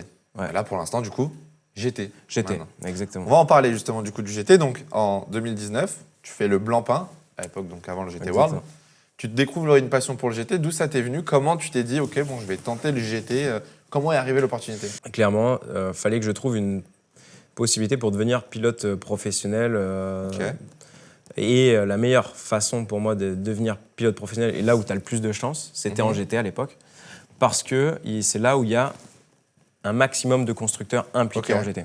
Donc c'est vraiment un choix stratégique du coup. C'était un choix stratégique. En mode, OK, là on sait qu'il y a des constructeurs, on peut se faire démarquer. Exactement. Donc on s'est dit, vas-y, on y va. On va dans cette équipe-là, on trouve les partenaires qu'il faut, bam, et on se fait remarquer. Et du coup, c'était clairement le premier choix. Du coup, on trouve les partenaires. On va dans une OG. Ça se passe bien parce qu'on fait quand même, pour ma première année, on fait 6e des 24 heures de Spa. C'est bien, c'est pas mal. J'étais en tête à 3 heures de la fin, grosse pluie et tout. Après, avec les changements de stratégie, de trucs et tout, la pluie qui arrive, etc. Compliqué, mais au final, on fait 6e quand même. Et c'était incroyable. Enfin, voilà, on fait 2e OG. J'étais dans une voiture officielle, donc ça commençait à... Là, tu sens un peu la renaissance après la grosse déception de 2019. Exactement, ça commence. Tu dis, OK, ça reprend et là, il y a potentiellement autre chose à faire. Exactement. Sauf que à la fin de l'année, je pensais clairement avoir un contrat avec Audi ou Lambo, parce qu'en fait, j'ai roulé un peu dans tout.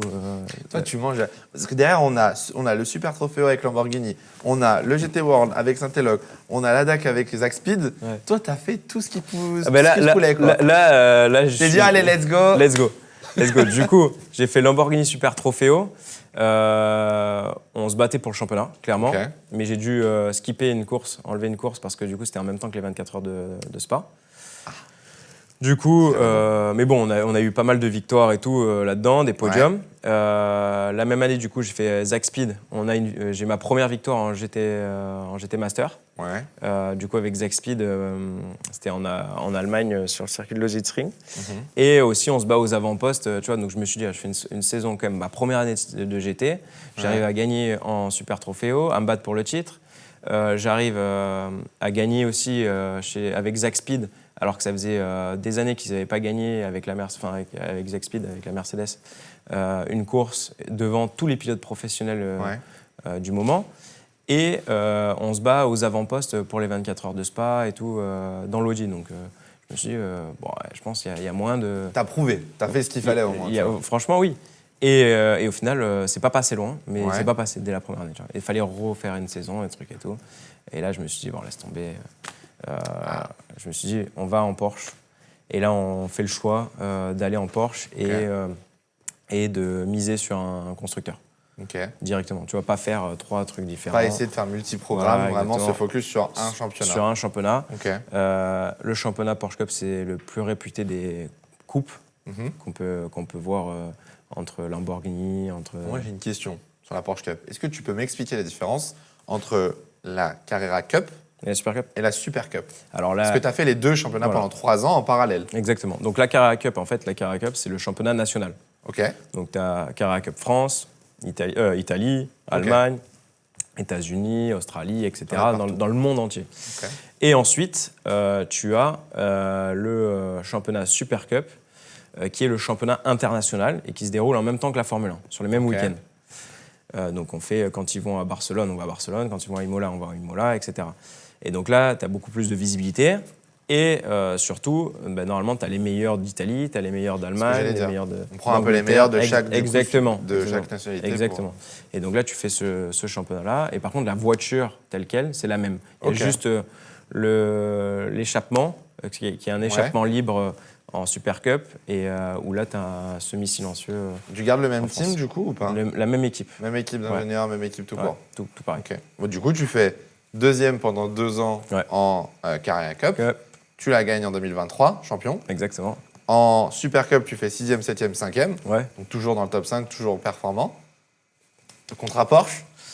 Le contrat Porsche, non, le contrat Porsche. Non, en vrai, on fait 5e, mais clairement, il y a des trucs qui nous ont tourné en notre défaveur l'année dernière en Super Cup. T'es quand même satisfait de ces performances ou pas? Alors, du résultat, 5e, non, parce que l'objectif, c'était clairement de faire un top 3. Ok. Et clairement, c'était possible parce que sur il y a eu quoi? Il y a eu 7 qualifications. Sur les 7, il y en a eu une à Monaco où du coup, je me fais gêner. J'étais 2e dans le premier set de pneus neufs. Sur le deuxième train de pneus neufs, je me fais gêner et je fais 0 tour valable du coup, dans le deuxième train. Du coup, je me fais passer. Et du coup, je fais 5e des qualifs. Et sinon, tout le reste de l'année, à part une fois sous la pluie à Zandvoort, où là, c'était sur du séchant et du coup, il fallait être vrai. Sinon, tout le reste de l'année, je me suis qualifié dans la première ligne. J'ai fait une pole et que des deuxième place, première ligne. Rapide. Non, mais du coup, il y a eu vraiment un potentiel à faire top 3. Clairement au championnat, sauf que une fois où je suis parti en pole position à Silverstone, je me fais rentrer dedans au premier virage, et du coup je repars dernier. Et Monza, je me prends une pénalité en qualif, je devais partir 2e de la course, et je me prends une pénalité parce qu'en essai libre, je fais un track limit, et du coup le championnat, ils ont dit non, pas de track limit, il ne fallait pas faire plus de 5 track limit ou je sais pas combien. C'était le bordel. Et du coup, ils m'ont mis une pénalité pour le départ de la course. Un truc lunaire. Bizarre. Du coup, je suis parti au milieu du peloton. Il y a eu un accident devant. Bam, bam. Je me suis retrouvé au milieu. Bam, et j'ai pas fini la course. Donc, j'ai pas fini. Réellement, j'ai pas mis 2 fois deux courses ou quoi. Donc, du coup, c'était compliqué pour faire la 3e place. Et du coup, tu n'es pas retourné cette année? Du coup, je ne suis pas retourné cette année parce que après 3 ans, je pense que j'ai montré ce que je pouvais faire en Super Cup et en Cara Cup après le titre de champion. Et donc, l'objectif, c'était clairement d'aller en GT3. Parce que tout simplement, c'est là où sont tous les constructeurs et c'est là où tous les constructeurs payent les pilotes pour piloter. Moi, j'ai un vrai débat là-dessus et que les gens ne connaissent peut-être pas. C'est qu'en fonction des catégories, les pilotes ne sont pas toujours payés. Non. Par exemple, on prend les pilotes de F2. Les pilotes de F2 payent leur saison, ils ne sont pas payés pour rouler. Exactement. Et en tant que pilote, tu me réponds, tu me dis si je me trompe. Au final, pour vous, c'est aussi un objectif de trouver un championnat où tu es payé pour ce que tu fais. Oui, bien sûr. Et clairement, le GT3, c'est là où il y a le plus de pilotes, parce qu'il y a 65 voitures, il y a 9 constructeurs différents. Et quand tu as 65 voitures, tu as 3 fois 65 de pilotes. Pas bon en maths, mais oui. Faut tout calculer là. Ce sera écrit à l'écran. Exactement. Mais du coup, ça veut dire que tu as vraiment des pilotes professionnels chez Lamborghini, Mercedes, Audi, Porsche, etc. Donc si tu fais des résultats là-dedans, Porsche peut te prendre, tu vois. Mais si tu fais des bons résultats... Tu peux être aussi scouté par un autre Exactement. Donc ça te laisse beaucoup de possibilités. Et après, à partir de là, tu as plein de pilotes de GT qui sont allés après en hypercar. Tu vois, c'est pas parce que tu pars faire du LMP2 que tu vas aller forcément en hypercar. Tu peux passer par la voie GT. Hypercar. Exactement. Donc c'est un peu l'objectif. Et c'est un objectif. C'est l'objectif. Objectif Le Mans. Objectif Le Mans, gagner en hypercar en 2028 avec Porsche. Et en 2028, on se refait une cool room. Ok, ça marche. Ça part. Non mais du coup, objectif, parce que là, en vrai, moi je trouve, et je pense que c'est le cas, tu t'y plais en GT en tout cas pour l'instant. Ouais, carrément. T'as l'air de kiffer. Clairement. Là, on a fait la première course Paul Ricard. On était en tête de la course jusqu'à un petit souci technique. Voilà. Mais on était en tête de la course. Et clairement, quand tu es en tête d'une course comme ça, avec autant de niveaux, clairement, parce que c'est le championnat le plus relevé en GT au monde. Exactement. Même pendant les 24 heures du Mans, le GT qui roule aux 24 heures du Mans, c'est pas aussi relevé que ce championnat-là parce que tu as beaucoup de moins de voitures, que dans chaque voiture, il faut que tu aies un pilote gold, il faut que tu aies aussi un pilote bronze, donc un pilote amateur, alors que là, tu peux faire des compositions de 3 pilotes professionnels. Le gratin du GT. Exactement. Et les pilotes qui, justement, roulent pendant les 24 heures du Mans, pilotes professionnels, roulent aussi en GT World Challenge. Du coup, d'être là, il faut que les 3 pilotes soient bons, que l'équipe soit bonne, que tout se passe bien, qu'on soit bon en qualification, le départ se passe bien, enfin vraiment. Et là, on était en passe de pouvoir gagner une course comme ça, quoi. C'est quoi l'objectif sur cette saison, du coup, en GT? Titre? Le titre, c'est moins bien engagé, du coup, à cause... Vu la première manche. Exactement. Mais après, on ne sait pas comment ça peut évoluer. Ouais. On peut marquer énormément de points aux 24 heures de Spa. Donc déjà, d'aller pouvoir gagner les 24 heures de Spa, ce serait beau. Le centenaire, ça serait exceptionnel. Si tu gagnes les 24 de Spa, c'est exceptionnel. Après, il faut que il faut, parce que tu as la BOP qui joue un peu aussi, qui peut être en ta faveur ou un peu en ta... J'aime bien ton avis d'ailleurs sur la BOP. Est-ce que c'est une bonne chose aujourd'hui la BOP en sport auto ou pas? Pour moi, en GT, et d'une manière... pour moi, en GT, c'est une bonne chose parce que du coup, on arrive à niveler un petit peu les voitures, les différentes voitures. Alors on pourrait se dire, mais du coup, même si tu fais une meilleure voiture, du coup, au final, elle est régressée pour être au niveau de la moins bonne voiture. Est-ce que ça va pas un peu à l'encontre du sport automobile de développer et performer? C'est le fameux débat éternel. Hein, mais... Exact. Après, en GT, on développe quand même un petit peu, mais moins que, par exemple, sur l'hypercar ou de la Formule 1. Après, je pense qu'aussi, c'est fait pour que les constructeurs ne payent pas des 1000 et des 100 à développer, et pour que ça soit quelque chose de stable, peut-être. Quelque chose de stable. Et là où les constructeurs ils se disent, vas-y, on se positionne dans ce championnat-là, et on sait qu'on ne va pas dépenser beaucoup d'argent. Parce que du coup, la voiture, on fait une voiture bien, nickel, et après, il n'y a pas un gros développement dessus. Ok. Tu fais que les championnats d'endurance, du coup, cette année? Cette année, oui. Pas de sprint? Alors, je vais annoncer un petit... Dans 2 semaines, si jamais il y a un truc à dire. Non, mais je peux le dire parce que je vais l'annoncer. Alors, pour les gens qui regardent, du coup, je l'ai annoncé déjà là, pendant que vous on tourne ça le lendemain des 24 heures. Mais du coup, là, je ne l'ai pas encore annoncé. Et ça sortira dans 2 semaines, donc ce sera probablement déjà annoncé. Voilà, non, du coup, je vais faire la manche de championnat de France rallycross à l'OEAC. Trop stylé. En supercar. Incroyable. Donc voilà. Ça va être trop bien. Ouais, donc c'est en fait... clairement, j'ai vraiment envie d'essayer aussi pas mal de sports auto. C'est l'impression que j'ai en fait. Et même sur les réseaux, on parlera de tes réseaux après, mais j'ai l'impression qu'en fait, t'as l'air de kiffer de tester tout en fait en ce moment. Là, je me fais kiffer parce que l'avantage aussi de faire de la création de contenu, etc., c'est que tu peux filmer et tu peux aller trouver aussi du budget pour pouvoir faire des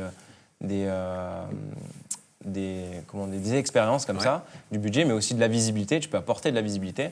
Et ça me permet de tester beaucoup de choses. Par exemple, j'ai testé un camion de course sur circuit, j'ai testé le drift avec Jason Banet, qui est champion de France actuel. Tu fait de la caisse à savon? J'ai fait de la caisse à savon. Il va falloir que je te demande des tips, je suis censé en faire une un jour. C'est vrai? Je sais pas comment je vais faire, je sais pas si je rentre dans une caisse à savon, mais... Si, tu peux te la moduler. Va falloir qu'on fasse un truc là. Oui, clairement. Caisse à savon, j'ai fait...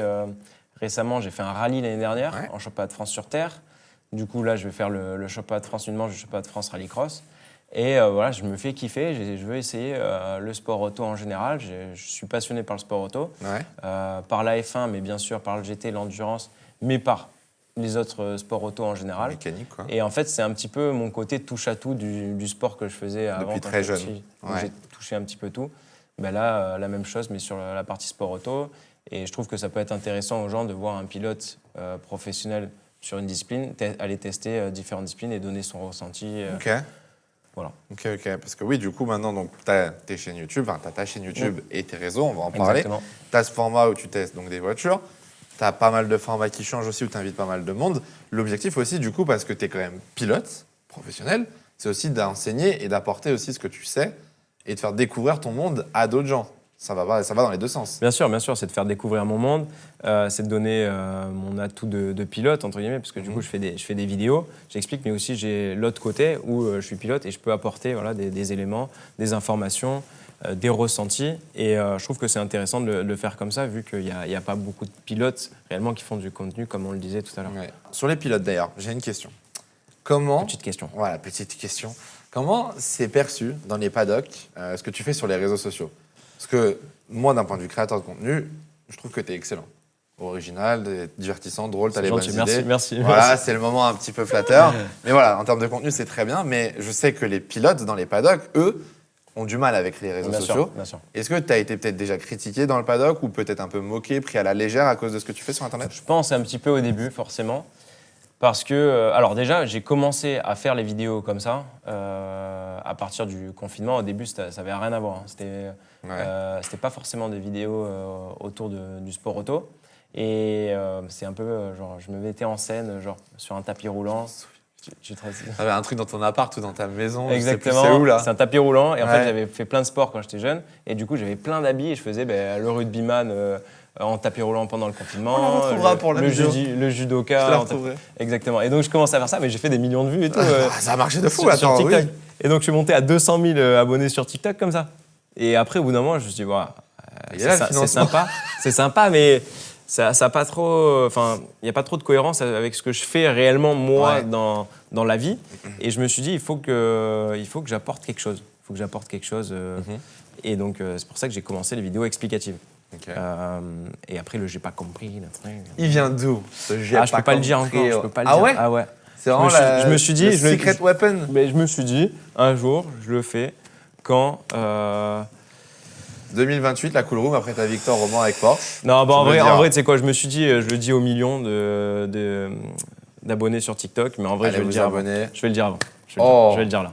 Je vais le dire là, parce que bon, c'est l'occasion. D'où vient le j'ai pas compris Voilà, alors le j'ai pas compris, déjà ça vient, alors c'est pas venu genre naturellement. C'est pas genre un jour, je me suis dit, vas-y, j'ai dit j'ai pas compris, les gens ils ont remarqué ça, et du coup après j'ai continué. Ça a été travaillé avant. Ah, il y a une recherche. Exactement. Une gimmick. Alors, une fois, je me suis posé dans un bureau, sur l'ordi. Et là, je me suis dit, bon, comment ils font tous pour être connus, là, comme ça? Et pour... Alors, il a fait, yo, c'est Squeezie, yop, tout le monde sait Gotaga, clap, bonjour. Non, je suis allé sur TikTok au début. Sur TikTok, que sur TikTok, parce que je me suis dit TikTok, à l'époque, c'était là pour percer. Ouais, en gros, YouTube, t'es arrivé, personne ne te connaissait, c'était pas possible. C'est super dur. Tu faisais sur Instagram, impossible. C'était en fait les gens que tu suivais, t'avais pas les réels, etc. Ouais. Donc je me suis dit, il faut que je me cible TikTok. Donc déjà, j'avais capté que voilà, il y avait une plateforme où on pouvait mettre en valeur un tremplin. Et au final, c'était pas le créateur qui était mis en avant, c'était plutôt la vidéo elle-même. Donc si t'arrives à faire plein de vidéos stylées, forcément, tu vas te faire connaître. Et moi, je me suis dit, me faire connaître, plus de visibilité, ça apporte quoi? Ça apporte des partenaires. Des partenaires, j'en ai besoin pourquoi? Forcément, peut-être pour ma carrière sportive. Tu vois, donc, bon businessman, franchement. Il a tout compris. J'ai réfléchi un petit peu, quand même. Et en plus de ça, je me suis dit, les gens, ils connaissent le sport auto, ils viennent sur les courses, ça fait marcher le business du sport auto, c'est nickel, tout le monde est content. Royal. Voilà. Donc voilà. Donc au final, je me suis dit, déjà, un truc important, il faut que j'apprenne quelque chose aux gens. Tu vois, parce que quand tu apprends quelque chose, tu vois, si c'est marrant, un truc et tout, sur TikTok, tu as plein de trucs marrants. Ouais, tu apprends rien, juste tu te marres. C'est marrant. Mais le truc marrant, il va moins t'impacter dans ta tête, du coup, puisque tu peux vite l'oublier. Tu vois. Alors que le truc où tu as appris quelque chose, tu peux le ressortir dans un dîner, tu peux le ressortir quand tu regardes la F1 à la télé, tu peux le ressortir quand tu regardes une course. Tu comprends mieux, etc. Et forcément, tu frimes un peu avec les collègues, tu dis, attends, ça... si, je t'explique. Voilà, tu vois. Donc déjà, c'est un truc qui impacte plus. Et c'était pour moi important de faire du contenu un petit peu ludique, tu vois. Mais aussi, moi je suis un gars, j'aime pas trop me prendre au sérieux non plus. Donc je voulais faire un truc marrant avec ma personnalité où les gens ils peuvent rigoler, tu vois. Ils passent un bon moment. C'est pas le truc trop carré. Bonjour, aujourd'hui on parle de... Voilà, exactement. Je voulais pas un truc comme ça, je voulais apporter moi tout simplement. J'adore faire des blagues, j'adore faire j'adore rigoler et tout, donc c'était important pour moi de faire ça. Et du coup, j'ai pas compris, je l'ai pensé parce que une fois je suis parti en vacances avec un pote à moi et on était plusieurs et tout, et il y avait quelqu'un, tu vois, qui comprenait pas grand chose, tu vois, il était un peu dans la lune, quoi, on va dire. Et du coup, il répondait, j'ai pas compris, tu vois, genre... mec du Sud. Ah ouais, mais j'ai pas compris, tu vois, genre, en mode, voilà, tu vois, j'ai pas compris. Explique-moi. Ouais, exactement. Et en fait... Donc tu lui as volé sa gimmick? Ouais, non, en fait, ça m'est resté dans la tête, tout le week-end. Le j'ai pas compris, je suis sorti des vacances, j'ai pas compris une semaine et tout. J'ai dit, c'est pas possible, ça reste dans la tête, ce truc. Je prends. Et là, je me suis dit, attends, maintenant, j'ai le truc de ce que je veux faire. Il faut que j'arrive à le mettre dans mon concept. Donc comment je le mets en fait dans le concept? Tu vois, et là je commence à dire j'ai pas compris. Et là je dis attends, si je pose une question, que je fais genre que je suis quelqu'un et que du coup la personne n'a pas compris, du coup ça prend un sens, tu vois, dans le truc. Et donc je dis attends, je vais dire ça à chaque début de vidéo, comme ça les gens en plus de ça, ils sont matrixés par le j'ai pas compris. Ils savent que c'est toi. Et ils savent que c'est moi en plus. Tu vois. Donc il y a plein de personnes qui viennent me voir, mais c'est toi le mec, j'ai pas compris. Même pas Boko, même pas... Il n'y a plus de Dorian, Boko, pilote. J'ai pas compris. J'ai pas compris. Alors, par contre, est-ce que ça te saoule? Ça, c'est un vrai débat. Alors, ça me saoule pas, mais c'est vrai que je le dis moins. Et disons que je le dis en vidéo de temps en temps. Pas tout le temps maintenant. de temps en temps, mais je le répète pas, enfin, genre... Tu te calmes un peu, quoi. Ah, mais je le dis plus, genre, dans la vraie vie. Après, quand t'as quelqu'un qui me connaît, qui dit « Ah, j'ai pas compris », oui, bon, j'ai pas compris. Oui, bon, genre, okay. Non, mais tu vois, genre, moi, ça me fait rien, tu vois, les personnes qui me connaissent comme ça, même quand il me dit « Tu peux faire un j'ai pas compris », oui, je le fais, tu vois, parce que, entre guillemets, c'est le truc qui m'a fait... C'est ta signature, quoi. Vois, c'est pas le truc forcément qui m'a fait connaître, mais ça fait partie de ma signature. Et pour moi, c'est important de le garder et de le mettre en avant aussi. Maintenant, il y a les minots aussi. Les minots, c'est la question, hein, t'inquiète pas. C'est hein. vrai. Les minots. Les minots, les minettes. Là, je dis pas les minots. Tu dis pas les minettes? Non, juste les minots. Juste les minots. Ça vient d'où, les minots? Les minots, c'est mon voisin, il m'appelle le minot. Et du coup, parce que je sais pas, je trouve ça, je m'entends bien avec mon voisin. Et c'est affectueux, je trouve. Et ils prennent des crédits de son entourage, tes voisins, tes potes, pour tout ça? Non, rien du tout. Rien du tout. Et du coup, je me suis dit, les minots, c'est bien que, tu vois, j'appelle ma communauté comme ça parce que mon voisin, tu vois, il m'aime bien, je trouve, tu vois, et tu vois, je suis un peu son petit frère, tu vois, genre, du coup, je me dis que les minots, pour les gens qui m'entourent, qui sont là, ça fait un peu famille, tu vois. Et ça fait aussi le sud, tu vois, les minots, le sud. C'est là d'où je viens, donc je me suis dit forcément... Parfait, t'as la DA, quoi. Ouais, exactement, stylé. Je sais plus où on en était, je crois qu'on devait parler d'un truc, je me rappelle plus. Justement, j'allais essayer de retrouver la ligne et on en était sur quelque chose. On en était, alors oui, c'était il y a longtemps, mais on en était sur dans le paddock. Est-ce que t'as des pilotes? Oui. Ah putain, on est parti loin. Truc de fou. Est-ce que dans le paddock, t'as des pilotes déjà qui se sont peut-être, on va pas dire moqués, mais qui t'ont pris à la légère ou quoi à cause de tes réseaux sociaux? Alors, du coup, pour revenir à ça, en Formule 2, je n'avais pas commencé avant parce que la Formule 2, je me suis dit, si, imaginons, les écuries de F1 ou les patrons d'écuries, ça peut être mal pris. C'est mal pris. Tu vois, que je fasse des vidéos un peu comme ça, que ce soit moins pro, parce que forcément, TikTok, c'était pas pro de ouf au début, tu vois. Du coup, je me suis dit, je vais pas me tirer une balle dans le pied. Déjà que t'as le partenaire. Voilà, exactement. Voilà. Et au moment où j'ai vu que la F1, c'était fini, parce que moi, de base, il n'y avait que la F1. Tout le reste n'existait pas. Okay. Pour moi, c'était la F1, la F1, la F1, la F1, la F1. Il y a des jeunes pilotes qui font du kart, il n'y a pas que la F1 en sport auto. Ouais, bien sûr, bien sûr. On le rappeler. Hein. Ouais, il y a le GT, il y a l'endurance. Mais en fait, c'est le truc de compétition, l'objectif ultime. Forcément. Et je me dis, pour arriver là, il faut rêver de ça, il faut penser ça. Tu vois, genre, donc du coup, j'étais comme ça. Ouais. Hop là, il n'y avait rien qui se passait autour. Je ne vois pas. Et au final, quand je suis sorti de ça, bam, truc et tout. Là, je me suis dit, bon, allez. On se fait plaisir. Là, on se fait plaisir. Hein. on va faire ce que j'avais envie de faire. Quoi. Ouais. Et les pilotes dans le paddock. Et du coup, chaque fois, on dévie. Hein. On dévie. On va y arriver, je vais te recadrer, on va l'avoir. Hein. Non, et du coup, les pilotes, mais pas les pilotes, ouais, au début, c'est vu un peu bizarrement parce que personne faisait ça. Mais quand je dis personne, c'est personne. Et c'est double tranchant. C'est demain, tu fais ça. Mais, donc, tu as les vidéos, les trucs et tout, mais tu fais pas les résultats à côté, c'est compliqué. Tu te fais lamer. Parce que tu te fais connaître, tu vois, par les gens des vidéos, tu vois, mais t'as pas la crédibilité, t'as moins de crédibilité, je trouve. Et en plus de ça, dans le milieu, t'as pas la crédibilité non plus. Ouais. Et en fait, ça fait genre, le mec, il se fait passer, tu vois, pour un pilote trop fort et tout, alors que du coup, il explique des trucs et tout, alors que du coup, il fait pas les résultats et tout à côté. Donc pour moi, c'était vraiment important.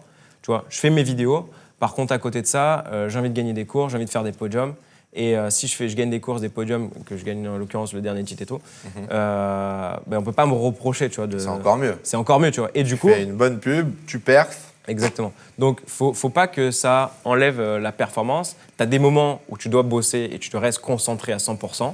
Et des moments où tu sais, où tu peux prendre le téléphone, où là, tu peux du coup créer du contenu. Ouais. Mais au début, c'est compliqué de savoir où est la limite. Et faut avoir un petit peu, je pense, maintenant, je commence à avoir un petit peu plus l'expérience de savoir les moments où je peux le faire. Ouais. Et après, une fois que tu as les moments, tu sais, bon, là, c'est trop galère. Même si ça ferait une bonne vidéo, c'est pas le moment, tu vois. Okay. Donc, il faut rester concentré sportivement parce que c'est important sportivement. Et il y a des moments où tu dis, bon, là, tu peux te relâcher un petit peu plus. Là, tu as déjà travaillé ça. Ça va te prendre tant de temps. Hop, là, tu peux le faire. Parce que forcément, lier les deux sur un week-end de course, truc et tout, c'est une question, mais alors, du coup, j'ai ma réponse, donc je vais la tourner autrement. J'allais te demander, est-ce que tu serais prêt à sacrifier un petit peu, est-ce que tu serais prêt à sacrifier les résultats sportifs pour le contenu? Non. J'imagine que non, ce qui est logique. Mais du coup, comment tu gères ta création de contenu, parce que j'imagine que ça fait quand même partie, c'est une sorte de revenu, etc. C'est un vrai business. Ouais, bien sûr. Comment tu entretiens ce business en plus des résultats sportifs à côté? Comment tu balances les deux sur un week-end ou dans une semaine? Déjà, quand je fais la partie sportive, genre quand je suis dans une course, L'autre côté, en fait, c'est que du plus. Ok. Mais c'est-à-dire, si je veux rester concentré, si je vois que voilà, y a des choses à faire en priorité, je les fais en priorité. Et après, si j'ai du temps libre, je le fais à côté. Ou sinon, ce que je fais, c'est la préparation avant. J'imagine ce que je peux faire pendant ce week-end-là. Ok. Comme ça, au moins, je sais que ça me prend pas de temps. J'ai déjà... Sur place, tu sais et tu as juste à dérouler. Voilà, je le fais, bam, bam, bam, bam. Et après, je reviens directement et ça me prend moins de temps et moins d'énergie et moins de trucs. Et du coup, d'où la préparation. On est allé dans tous les sens. Et... Est-ce qu'il y avait vraiment... Moi, j'avais une bonne idée, mais de toute façon, les cool rooms, elles ont un flow, tu vois. On est parti dans tous les sens, mais du coup, oui, c'est vrai qu'on a parlé un petit peu de tout déjà. Pour finir, moi, je voulais parler un petit peu de tes contenus sur YouTube. Est-ce que tu as encore d'autres projets de prévus cette année? Qu'est-ce que tu comptes faire? J'ai pas mal de projets. Déjà, alors... je vais faire un tour de France de cartes de location. Petit tour de France avec 8 dates, là. Enfin 7 dates du coup là, pour la fin d'année. Tu te balades en cartes? Non. Ah, j'ai déjà imaginé beaucoup dans un kart. Non, en gros, j'organise des courses d'endurance de location, ça, je sais. de cartes de location. J'en ai fait 2 dans le sud de la France. Et là, l'objectif, c'est d'aller voir tous les minots de partout en France et d'aller les rejoindre dans leur karting à côté de chez eux. Donc là, je vais avoir... à côté de Toulouse, je vais avoir à côté de Clermont-Ferrand, à côté de Paris, à côté du Mans, à côté de Lille, le Luc. Tu vas découvrir le Nord, ça y est, tu sors du Sud. Je sors du Sud, ah ouais, voilà, à côté de Lille, quoi. Mais du coup, ouais, je vais organiser ça parce que je trouve que c'est stylé, ça peut nous réunir, on crée des équipes, tu vois, les gens qui viennent, franchement, ils ont la banane. J'ai fait les 2 premières éditions, ils kiffent de ouf. Parce que déjà, on peut rouler compte, tu vois, on est ensemble et tout, on fait la course ensemble, donc ça crée une proximité. Le sport, de toute manière, ça crée de la proximité. Ouais. Et ça me permet d'aller voir en fait, les gens qui me suivent, de discuter avec eux, de voir ce qui leur plaît, de pouvoir discuter technique sur le pilotage. Enfin voilà, c'est vraiment familial. Et c'est un truc que je trouve que c'est assez cool de créer comme événement. Deuxième point, là, ça va être sur la partie YouTube. Là, je suis en train de tourner là, des vidéos avec des personnalités, des duos de personnalités, donc qui viennent un peu du même milieu, que ce soit des tennisman, des youtubeurs, des créateurs de contenu sur TikTok, des passionnés auto, etc. Et je les emmène dans mon univers, donc là, en l'occurrence, c'est le circuit du Luc, dans une Formule 4, donc chacun, ils ont une Formule 4. Le but de la vidéo, c'est de les faire découvrir la Formule 4. Trop stylé. Et de voir qui est le meilleur pilote. D'ailleurs, ça s'appelle Qui est le meilleur pilote. Trop bien. Entre les deux. Petit concours entre potes. Exactement. Donc, il y a le gagnant de la journée. Et par contre, après, en plus de ça, je fais un classement de tous les participants. Et pour savoir qui est le GOAT absolu et qui est le vrai meilleur. Et tout, et de qui on se moque. Exactement. Qui est le meilleur. Donc voilà. Donc là, je suis en train j'ai déjà tourné 2 émissions comme ça. Et là, j'en ai 3-4 autres avec des... En plus des week-ends de course. En plus des week-ends de course. Voilà. Donc, à côté de ça, je suis en train de faire les miniatures de mes casques, de mes voitures, des casquettes, tu vois, avec... voilà. Tu sais que vraiment, genre, à t'entendre parler, ça se voit, tu kiffes. Ah, je kiffe de ouf. Ça se voit, genre, t'as trouvé la balance un peu parfaite. En fait, j'ai trouvé mon vraiment truc. L'équilibre trop bien pour profiter, faire de la compète et de la bagnole. Ah, franchement, je suis ultra heureux, vraiment. Sur ce que je fais et tout, ça me régale, je peux aller... Enfin, tu vois, et au final, YouTube et la création de contenu m'a apporté ça et m'a permis de faire des expériences de ouf. C'est juste incroyable. Enfin, franchement, c'est... À l'inverse, est-ce que des fois, c'est pas trop difficile à gérer en plus du sport auto, YouTube? Ça rajoute une pression mentale avec les retours, la production, la fatigue, les coûts, l'organisation. Est-ce que des fois, c'est pas un peu dur aussi à gérer? C'est dur. Après, si demain je veux arrêter, j'arrête. Tu vois, c'est trop dur. Mais ça te manquerait. Mais ça me manquerait. C'est sûr. Ça, c'est sûr. Mais par contre, c'est dur, oui, parce que forcément, dans une journée, je passe de le design des casquettes, le paiement des casquettes, le shop à faire sur le circuit. Donc ça, c'est la partie casquette, mais d'un côté, j'ai la vidéo YouTube à regarder si tout va bien, faire les retours, faire du simulateur, m'entraîner physiquement. Et du coup, ça passe de ça, mais dans tous les sens dans la journée. Tu vois, donc c'est vraiment... des fois, faut vraiment savoir s'organiser, savoir prendre des temps de repos, que parfois, j'arrive pas. Des fois, j'arrive à la fin de la journée, j'arrive plus à penser. Je suis comme ça. Je dis, waouh, qu'est-ce qui se passe?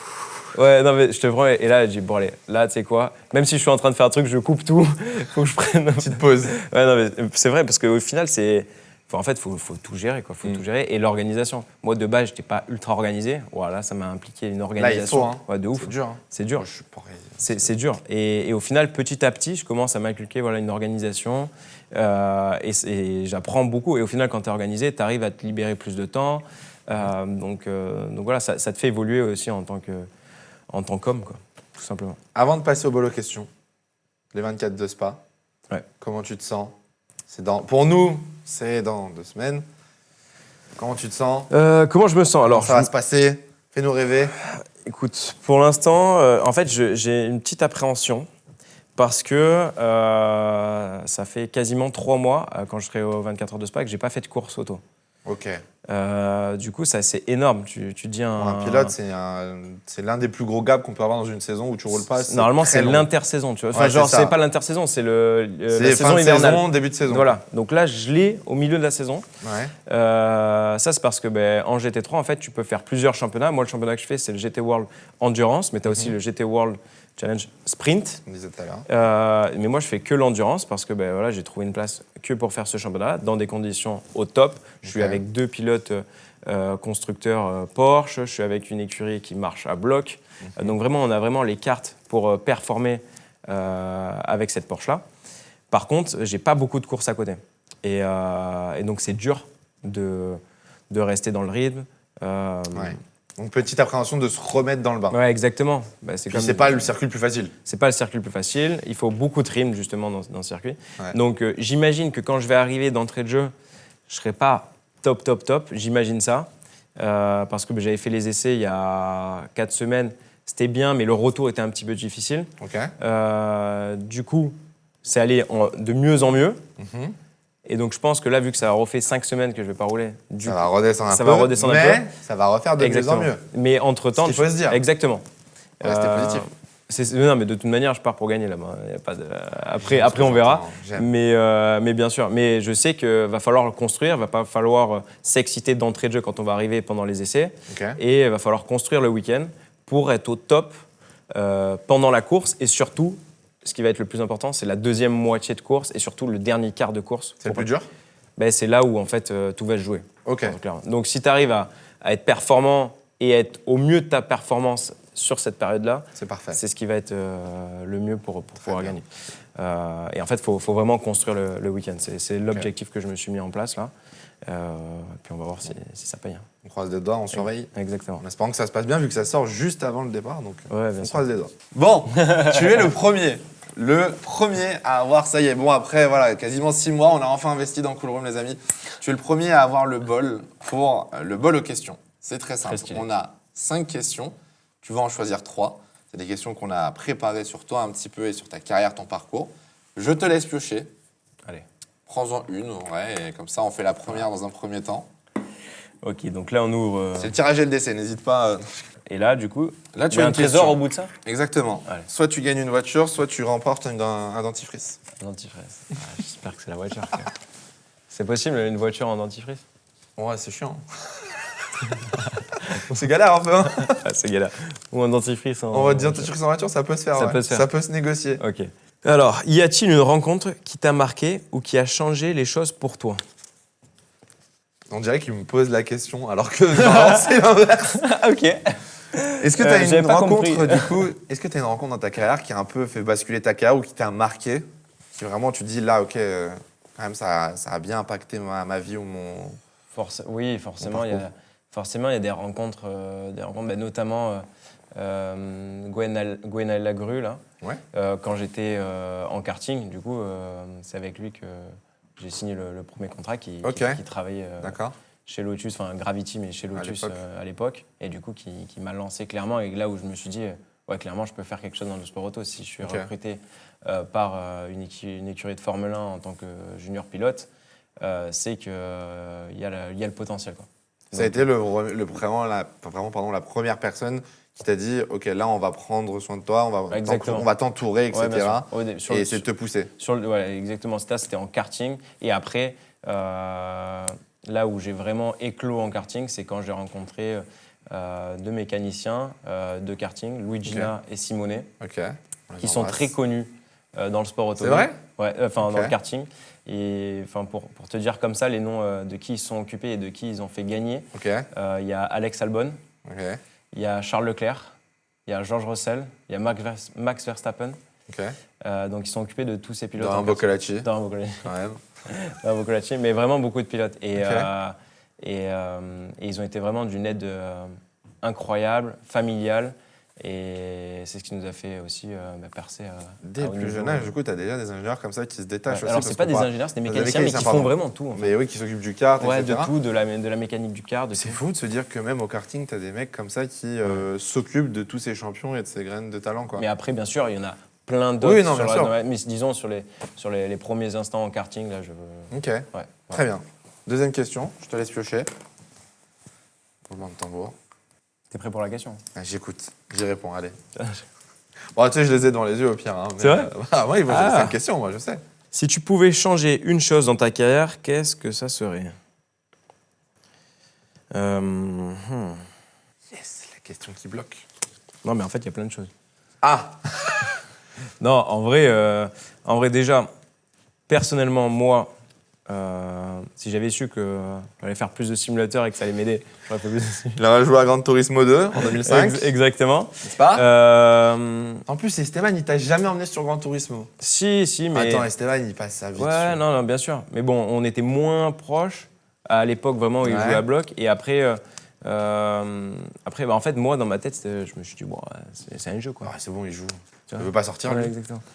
C'est bon, Bon, ouais. Donc faire du simu, ok. Ça, et aussi, après, si j'avais eu tout le budget qu'il me fallait, avec le partenaire, là,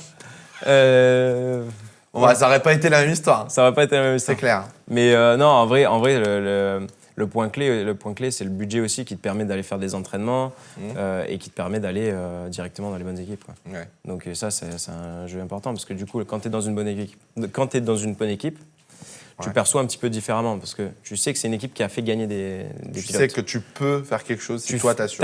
T'as confiance en l'équipe. Mhm. Ils ont vu beaucoup de pilotes, du coup, ils savent un petit peu t'aiguiller, te guider, Ok. de très bons pilotes. Et dernier point, c'est difficile le sport auto parce que tu as toujours c'est moi, est-ce que c'est la voiture? Parce que c'est l'équipe.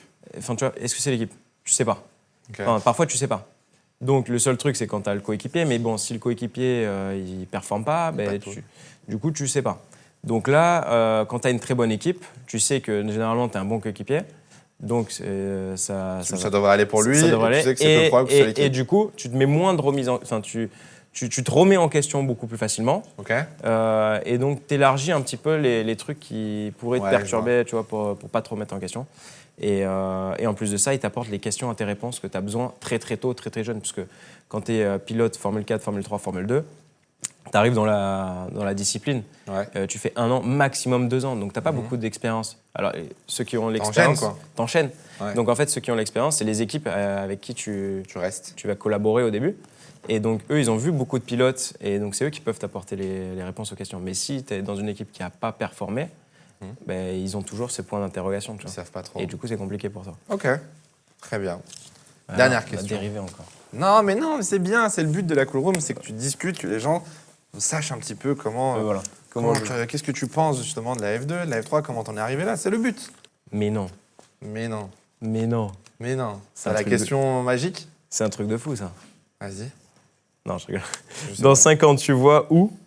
Tu te vois où? Non, tu te vois où? Dans 5 ans, tu te vois où? Faire quoi et avec qui? En 2024. Donc dans 5 ans, déjà, tu auras gagné Le Mans avec Porsche. C'est ça, en hypercar. Ouais, j'essaierai de gagner le deuxième Le Mans. Back to back. Ouais, comme back to Ferrari back. cette année. Back to back. Pilote Non, officiel. mais Porsche. en vrai ça, le truc de Porsche hypercar 2028, C'est un peu un rêve, mais. c'est un rêve. Mais en fait, je sais pas pourquoi, je me suis dit, vas-y, je me target une date possible avec un constructeur que j'aime beaucoup. Ouais. Et je me dis, en fait, à force de le répéter, je me dis, clairement, Ça a marché. je me le crois. Ouais. Je dis, s'il faut, c'est la clé, ça va marcher. Bah, France, Donc rien. écoute, moi je le dis à tout le monde. Je dis 2028, Porsche hypercar, vainqueur du Mans. Moi, ça me va. Voilà. Donc dans 5 ans, Donc, pilote on verra. officiel chez Porsche. Voilà, Eh exactement. ben écoute, c'est tout ce qu'on te souhaite. Il y avait deux autres questions que vous ne connaîtrez pas, Ok. qui étaient ma foi très intéressantes, mais on va passer tout de suite au en un mot. J'ai un total de 15 questions. On va prendre un petit chronomètre. Tu vas avoir 60 secondes pour répondre à un maximum de questions. D'accord. Ok. Et tu réponds en un mot. Ok. Tu as un joker si tu veux. Je pense pas que tu en aies besoin, mais il y a un Joker, joker si je tu dis ne veux joker. pas répondre à une question. On passe. Allez, ça T'en va. as un seul. Est-ce que tu es prêt? Je suis prêt. C'est parti. Ton idole quand tu étais jeune. Alonso. Une voiture que tu rêves de piloter. La hypercar Porsche. La meilleure pilote que tu aies pu affronter sur la piste. La meilleure ou le meilleur? Le meilleur Ah, ou la ok. meilleure. Ok. Le meilleur, Max Verstappen. Ton circuit préféré. Mon circuit préféré, Zandvoort. Est-ce que tu te considères comme un bon cuisinier à la maison? Non. Ta musique ou un artiste favori? Faut répéter. Ta musique ou un artiste favori? Un artiste, Gad Elmaleh. Une course que tu rêverais de faire? Les 24 heures du Mans. Si tu devais définir ton caractère ou ta personnalité en un mot. Combatif. Cars 1, 2 ou 3? 1. Un pilote F1 avec lequel tu t'entends le mieux. Esteban. Donc, Quel métier aurais-tu fait si tu n'étais pas pilote de sport automobile? je pense sportif de haut niveau aussi. Très bien. Sous-virage ou sur-virage? Sur virage. Un pays que tu aimerais visiter dans les prochaines années? Bali. Eh bien, 57 secondes, tu as fait toutes les questions que Nickel. j'avais notées. Parfait. Le menteur, il y a 2 secondes en off. Ouais, je suis pas très rapide, etc. Très bien, Non, très ça bien, très bien.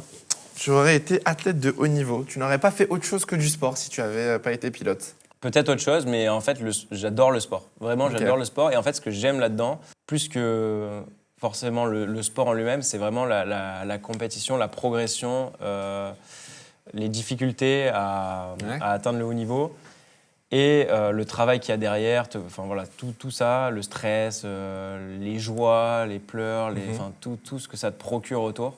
Ça te fait voyager. Enfin, il y a vraiment beaucoup de choses. Et je pense que j'aurais été sportif de haut niveau dans un autre sport. Ok. Fernando Alonso, idole? Ah ouais? Au début, ouais. Ce qu'il fait? J'avais son casque quand Non. j'étais tout petit. Enfin, j'avais le Le design prix, de son casque quand j'étais petit. Dans les années. Attends, lui, c'était Je quoi? suis Parce que t'es dans les années 2005-6 à peu près? Ouais, les années c'est Renault. quand il gagnait. Ouais, quand il gagnait. Ok, très bien. Bon, bah écoute, on a fait le tour. On a fait le tour. Merci d'être venu.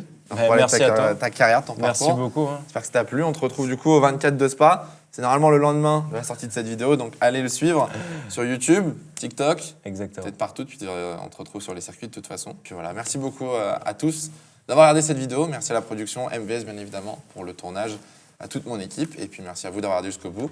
On se retrouve très bientôt pour de prochaines vidéos. En attendant, faites attention à vous et portez-vous bien. C'est le plus important. Ciao, ciao.